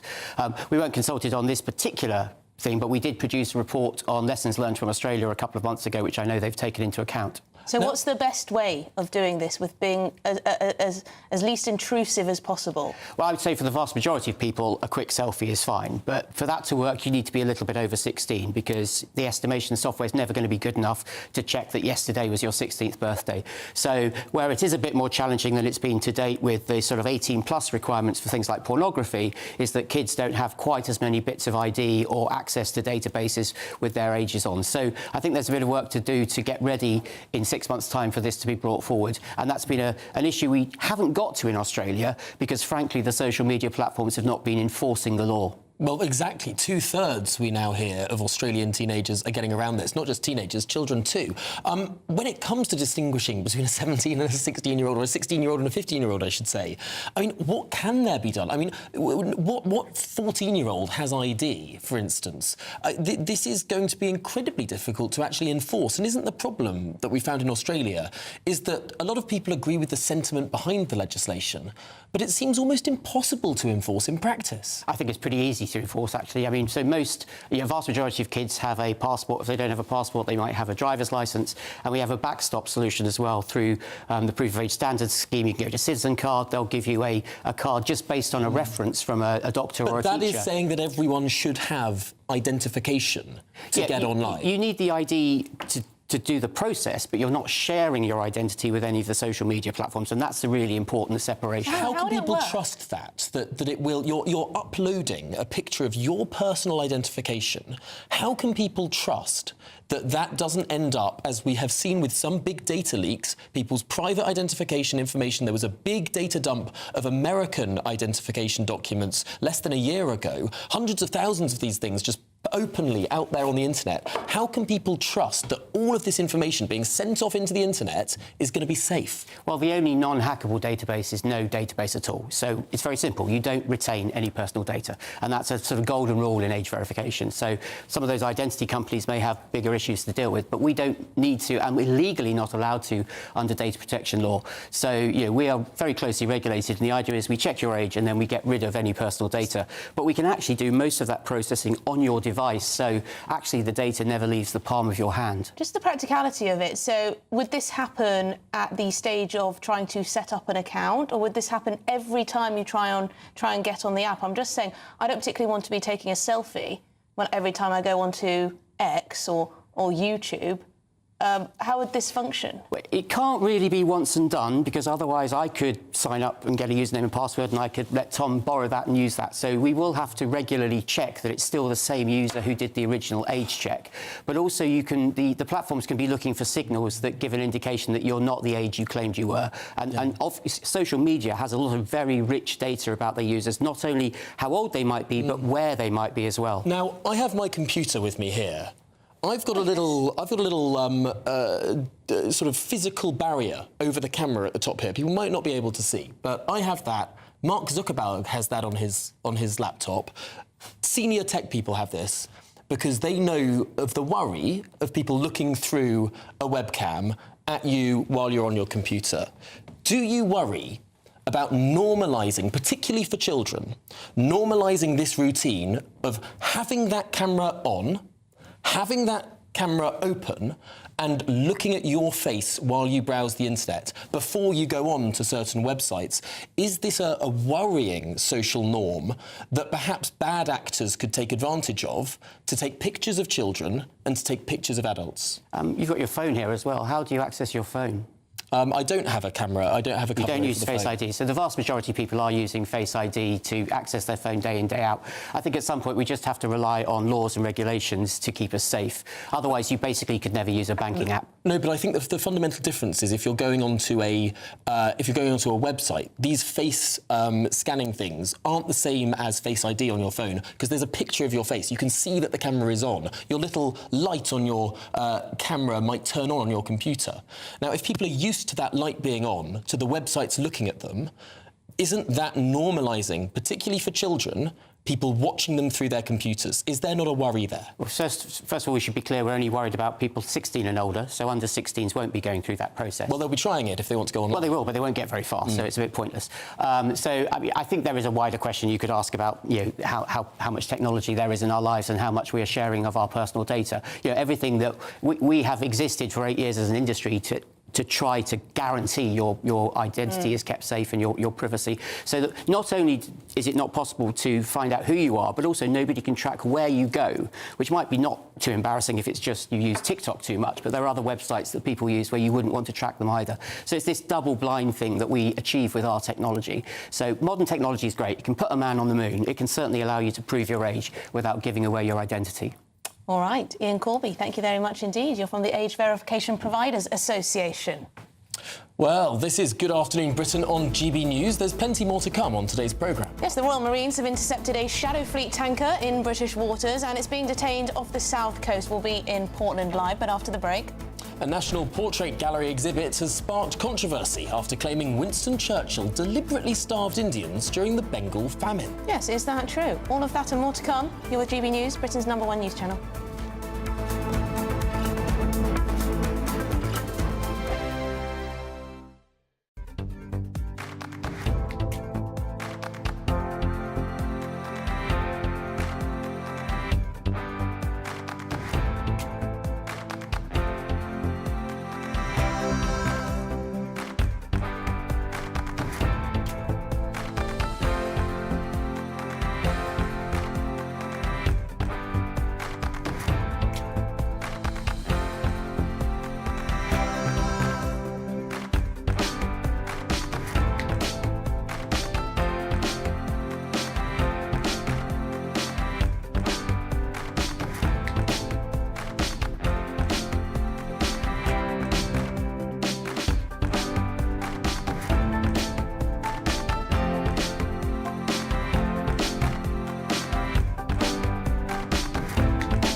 Bold. They are under no illusion. Brave. Are you a human trafficker? Boundless. I've had enough of the nonsense, and I'm not afraid to say it. Don't get this on the BBC. Every weeknight, I tear through the headlines. The smell of gasoline. Should we be worried about it? From Westminster madness to cultural war chaos. What I'm going to do now is they are throwing things out the car as we speak. Get ready, Britain. Here we go. Patrick Christie tonight, weeknights from 9 p.m. only on GB News, Britain's news channel. At the stroke of midnight, the news doesn't stop, and neither do we. Day in, day out. Forget stuffy late night TV shows. We're giving you a front row ticket to the centre of the political universe. Because breaking news doesn't wait for the morning. And neither do we. Join us for one of the most controversial and volatile times of politics in human history. A very big story. Big story over here. You won't get this anywhere else. The Late Show live at midnight, every night. Only on GB News. From the school run to the home run, watch a new show for all of Britain. He can say whatever he wants. A straight talking show where all voices are heard.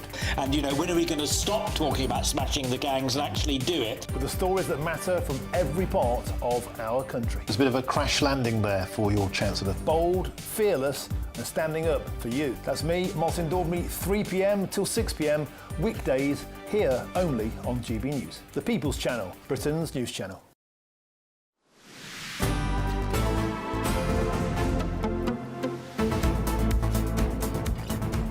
Good afternoon, Britain. It's 28 minutes past 2.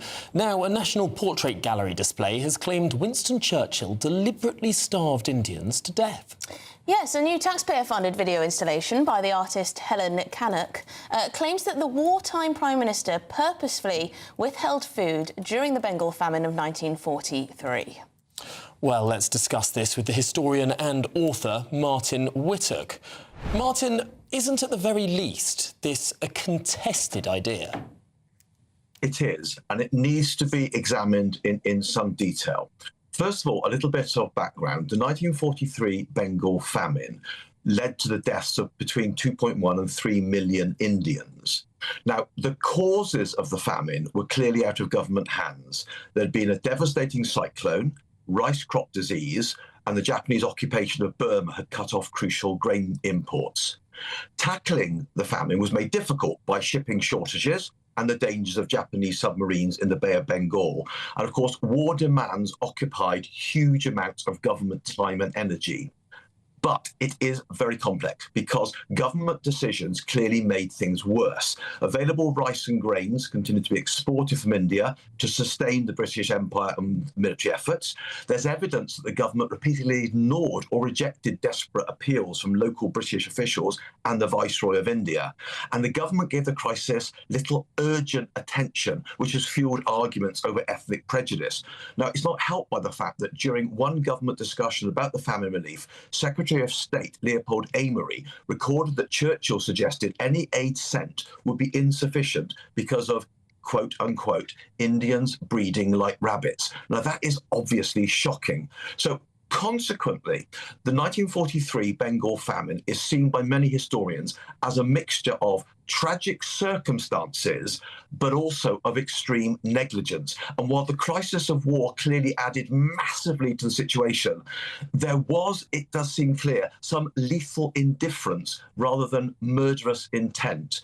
And it's interesting that in late 43, Churchill did appoint Field Marshal Wavell as the Viceroy, who then successfully halted the famine by utilising the military to distribute supplies, which of course raises the question of what might have been averted with more concern and more energy if shown earlier. So this is a tragedy. It's obviously complex in terms of causation, but it's more complex in terms of the reaction of the government and the slowness to respond, which has probably given rise to some of the most extreme concerns about this appalling event. Yes, I mean, Martin, Winston Churchill has been under attack quite a bit, if we broaden this out, in recent years. We've had Extinction Rebellion vandalising his statue. We've had pro-Palestine protests as well. We've had Black Lives Matter calling him a racist, with brandished, again, with the graffiti on his statue in Parliament Square. We've also had the Bank of England decide he's no longer wanted on banknotes. Is it fair? I think we have to remember that Churchill was a very, very complex character. I mean, extraordinary war leader. It's difficult to imagine Britain continuing in 1940 against the Nazi threat, frankly, with any other politician. He made that possible. He clearly embodied the resistance of the nation against the Nazis from 1940 onwards. Think how dark those days were in 1940. He built alliances. He knew how crucial it was to work with the Soviets, difficult as that could be, after 1941. And of course, with the Americans, he knew that was crucial as well. And so he acted as a bridge between them. So Churchill is a quite extraordinary person. He clearly has an heroic place within the national story, but he was not a plaster saint, and he was capable at times of doing things which we're rightly concerned about, and also people at the time were also concerned about.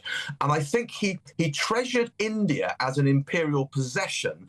He didn't necessarily have what you might call an emotional connection with and concern for Indians. And I think that's the kind of complexity that comes out of this. But I don't think there's murderous intent, but I think there was real indifference, and there were other things regarded as being more important. It's almost like he was a bit distracted by the World War that was on. I mean, Martin, in a word, because, I mean, obviously, you've explained with great sincerity and balance and frankly, a fair approach to all of the different complex issues. Should the National Portrait Gallery have distilled this down to, frankly, and I'm sorry, we only have a tiny bit of time, but to the plaque that they wrote? No, because I think history is about complexity. People want sound bites, and we need explanation. And that's my simple answer to many things. People want sound bites, we need explanation. Yeah. He was complex. This was terrible, but it all needs to be seen together. Yeah. In terms of causation and the poor reaction of the government too. Well, Martin Whittock, thanks indeed for explaining that all for us in a bit more detail than the National Portrait Gallery managed to do. Yes, the National Portrait Gallery and the artist have been approached for comment. Well, lots more still to come on today's programme. Yes, Royal Marines intercept a Shadow Fleet tanker in British waters. It's now being detained off the south coast. We'll be in Portland Live. All of that and more to come. You're with GB News, Britain's #1 news channel.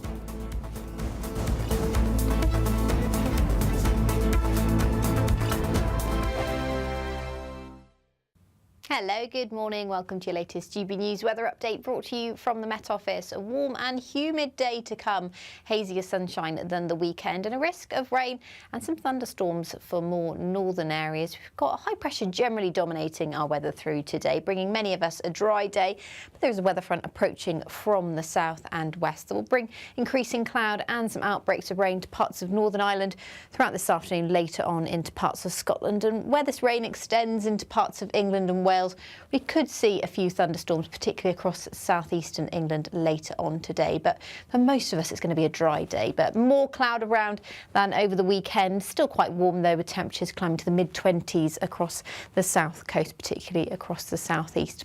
This area of rain pushes further northwards through this evening into parts of southwestern Scotland for the evening. Further north, it should remain dry for the first part of the evening, but rain will arrive later on. Quite a cloudy picture for parts of Northern Ireland. It will be quite murky this evening for these areas, particularly at the coast and over high ground.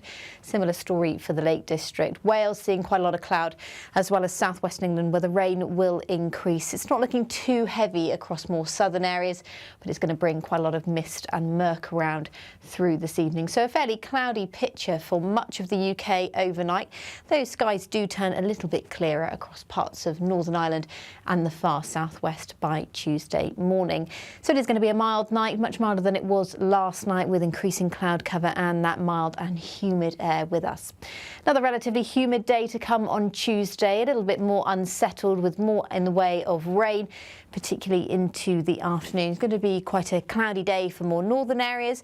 Some sunshine breaking out across the south coast, particularly across the southeast later on in the day, where temperatures are likely to climb to 27 degrees. Elsewhere in the low 20s. Bye-bye. Thank you, Britain, for the thousands of you who are becoming friends of GB News each and every week.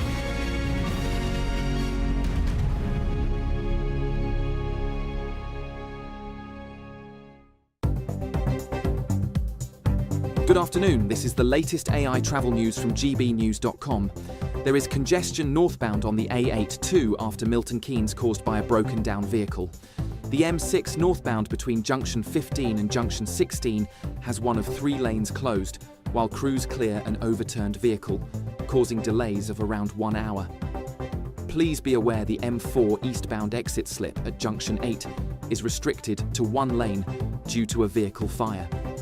On the trains, there is disruption on the Gatwick Express between Haywards Heath and Brighton, as well as on the London Overground Mildmay line.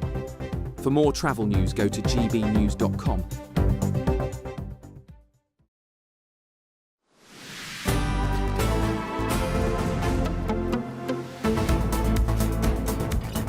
OK, well, we can cross live now to Windsor, where the royals are arriving for the Order of the Garter. A beautiful scene there. Cameron Walker, are you there for us?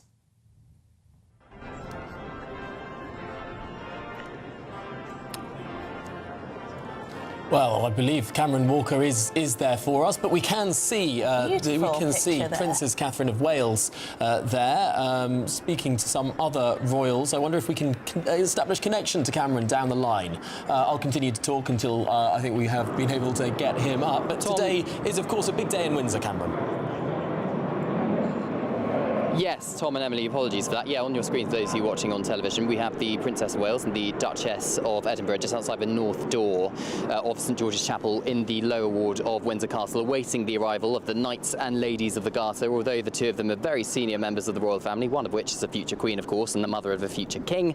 She is not yet a lady companion of Most Noble Order of the Garter, which is the highest kind of order of chivalry in Britain, which dates back to around 700 years ago, the time of King Edward III, who was inspired by King Arthur and the Knights of the Round Table. A little bit of a wave there to members of the public who have managed to grab tickets for this event from the Princess of Wales. But of course, the tradition has stuck, and nowadays it's the King, of course, and then senior members of the royal family, and then up to 24 Knights and Ladies of the Garter, who have been specifically and specially chosen by the Sovereign for their public work to the United Kingdom. That's how they are chosen. So some of the knights which are and ladies which are included, we've got Baroness Amos, who might know, John Major, Tony Blair, the two former prime ministers, and Andrew Lloyd Webber, the composer, as well. 3 new additions this year. We've got Lord Hennelsey of Nympfield, the historian, Lord O'Donnell, who is the former head of the civil service, and Lord Burnett of Malden, who is the former Lord Chief Justice. All 3 of them in the last hour have been formally invested by His Majesty the King inside the Garter throne room, which is in the upper ward of Windsor Castle, basically in the state rooms. It's one of the rooms actually you can see if you go on a tour of Windsor Castle as a member of the public. We understand that there is 4,400 people in the crowd, or indeed within the congregation inside the grounds of Windsor Castle. The public, of course, can apply for tickets, and then there's a ballot and a random selection, similar to kind of a lottery, I suppose, and then they're invited in to the grounds to watch that procession. Now, the Garter Day, of course, is where you see the knights and the ladies wear those beautiful velvet robes and those white feather-plumed hats. So it's very traditional, very old-fashioned, but that's kind of the best bit of Britain, isn't it, Tom and Emily? These kind of traditions that we keep. But it is an annual tradition. The only slight elephant in the room this year, of course, is Andrew Mountbatten Windsor. Now, although he has not appeared in the public elements of Garter Day for a number of years now, today is the first year that he has not been involved in any of it, and that is because King Charles III formally stripped him of his knight title of the Garter back in December 2025, following all the controversy, if you remember. And then, of course, just a couple of months later, he was arrested on suspicion of misconduct in public office. He's always denied the allegations, and he's been released under investigation, and Thames Valley Police are continuing those investigations. But I think perhaps less of a headache then for the King and the Queen, and perhaps less headlines for them to have to deal with. For them, this is really the start of the summer season. Well, I think we have the start of the summer royal season on Saturday, actually, with the King's birthday parade trooping the colour. Then we have Garter Day, and then all of this week, Tom and Emily, you've got Royal Ascot with all the horse racing and the betting and the top hats and tails for the men in the Royal Enclosure, and the beautiful dresses and hats in the Royal Enclosure for the ladies. So I suspect sooner rather than later we will see the Duchess of Edinburgh and the Princess of Wales, who you're continuing to see on your screen in conversation there, who've got quite a warm affection for each other. I think the Duchess actually helped the Princess quite a lot, or supported her through her cancer journey.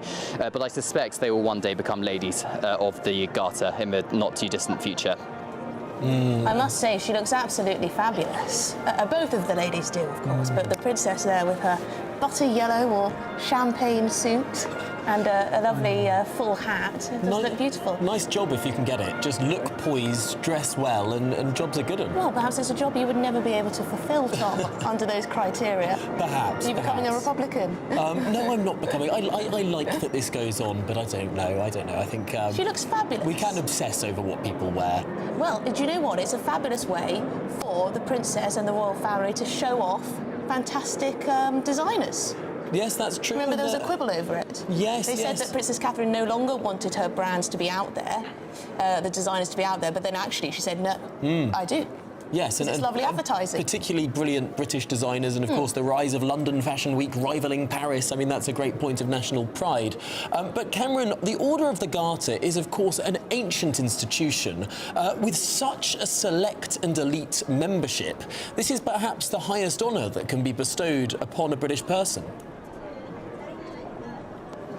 Yeah, I think it absolutely is, Tom, and there's only 24 that are allowed at any given time, and as I said, it's a personal gift, it's in the personal gift of the sovereign to appoint somebody a knight or a lady of the most noble order of the Garter, and it's in recognition of their long and public service, which is why we've got a very prestigious historian, the former head of a civil service and the former Lord Chief Justice being appointed this year. But in the past we've got a couple of prime ministers, of course. We've got the composer Andrew Lloyd Webber as well, Baroness Amos, who's clearly done a lot of charity work in the past and works with the King in a number of charities as well. So it is a very prestigious group, and as I said, it dates back to the time of Edward III, 700 years ago, based off of a myth or a legend of King Arthur and the Knights of the Round Table, and it's stuck for the past 700 odd years. And just to kind of chip into what Emily, you were saying about the princess's dresses and knowing what she does or doesn't wear, we have actually asked what she is wearing today. We haven't quite got that information yet. During Trooping the Colour, she was wearing from memory, a Catherine Walker dress and a Philip Tracy hat. So British designers, and the princess has a huge affection for the British fashion industry. A number of the engagements that she's carried out over the last year or so has involved British fashion houses. She's particularly interested in preserving traditional skills and traditional fashion techniques which were born and bred here in Britain, because what happened 20 odd years ago, I remember being with the Princess in Northern Ireland about 6 months ago or so now, trying to get back this very specific type of weaving that takes place over there. The industry was basically killed off, Tom and Emily, 20 years ago because cheap labour from China took over, and what the Princess is trying to champion is bringing back that high quality British design and that British manufacturing, and because she knows that her name carries a lot of weight, that's why I think we see her staff and her team tell us exactly what she is wearing, and more often than not it is a British designer, unless of course she's travelling abroad for a foreign tour. So for example in Italy she wore a number of Italian designers. So hopefully in the next few minutes we are expecting other members of the royal family in that night procession and to march down that road which you see on the left hand side of your screen. So in the far distance you've got the upper ward of the castle, which is where all the staterooms are. And then in the lower ward, this road trails down, and just on the left-hand side, you may just be able to make out the side of the St George's Chapel, which is, of course, where Queen Elizabeth II was buried back in September 2022 to be reunited with her father, King George VI, her mother, the Queen Mother, and her sister, Princess Margaret too. I think we can just about see Band of a Household Division marching down this road to the lower ward. I think just behind them are the knights and ladies of the Garter, just a member of the Blues and Royals there, acting as a street liner on this street. As I said, members of the public are also invited to this event, so there's clearly a VIP section, but also ordinary members of the public. Anybody who wants to can apply for free tickets. You just go on the royal family's website and apply for the public ballot each year, and if you're lucky, well, you could be one of the 4,000 or so who are given tickets to go in for this very traditional and very prestigious event inside the grounds of Windsor Castle there. So it's just the band of the Household Division playing one of the traditional marches down to St George's Chapel. We expect members of the royal family to enter via the I think it's the west doors, right at the end of the building, which is of course where Prince Harry and Meghan Markle had their first kiss 2018, which seems like a very, very long time ago now, and lots of royal stories has happened since then.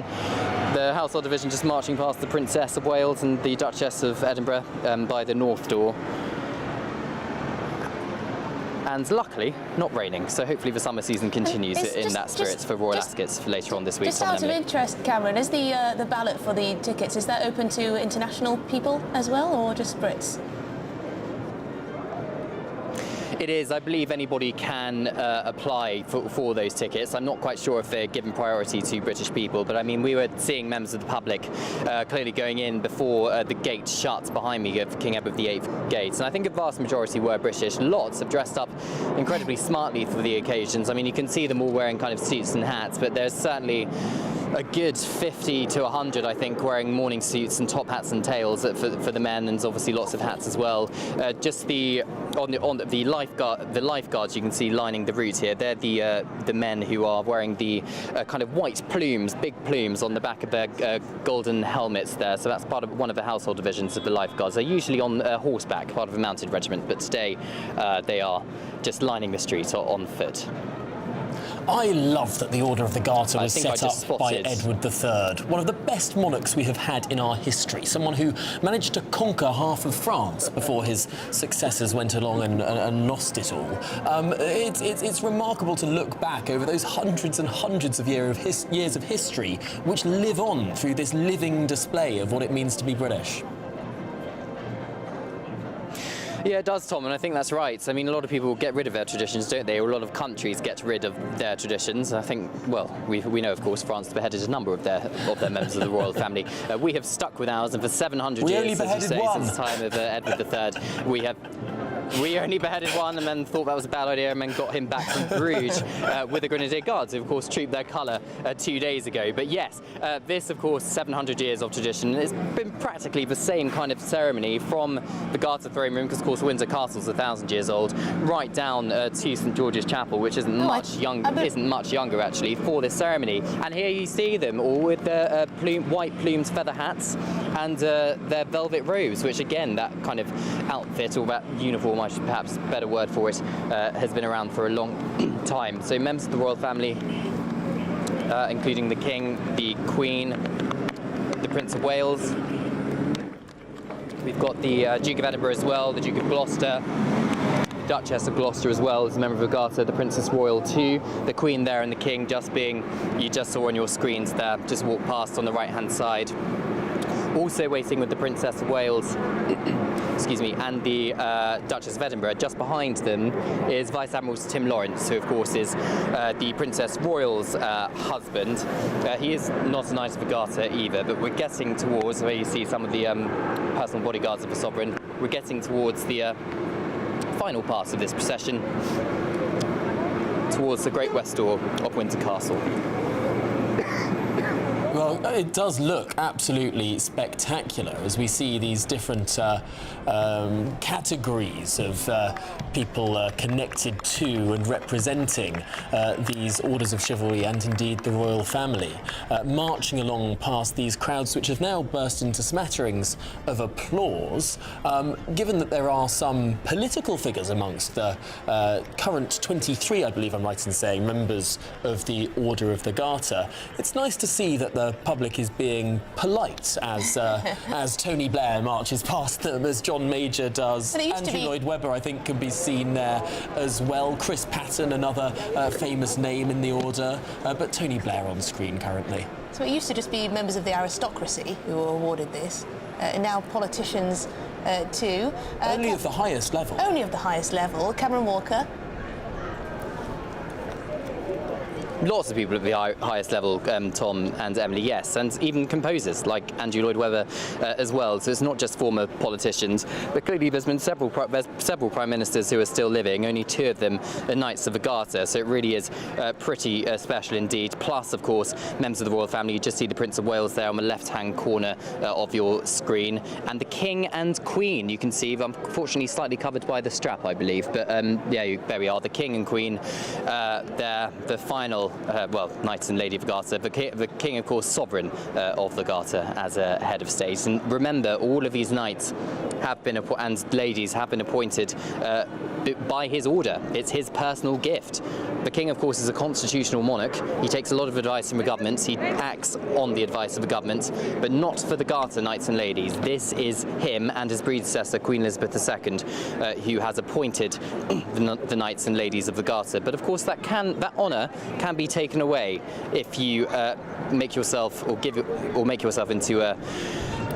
get yourself into bother, I should say, as Andrew Mountbatten Windsor has done, and this is the first year where he is not taking part in any of the procession whatsoever, or indeed the stuff that's happened behind the scenes too. I must just add as well, the Duke of Kent, who is 90 years old, the trooper who you saw during the King's birthday parade on the balcony of Buckingham Palace, who very sadly lost his wife, the Duchess of Kent, a couple of months ago. He is here. He is a Knight of the Garter, but due to his age, of course, understandably, he is not taking part in the procession. But he was inside the Garter throne room, and he was driven down to the chapel a little bit earlier on ahead of this service taking place.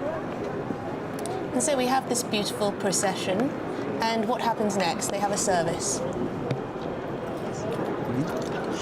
Yes, Emily, they do have a service. It tends to last for around an hour or so. And also inside the St George's Chapel here in Windsor, each knight throughout the ages gets a special crest installed inside the choir stalls of the St George's Chapel. And I was actually inside the building with President Trump during his state visit.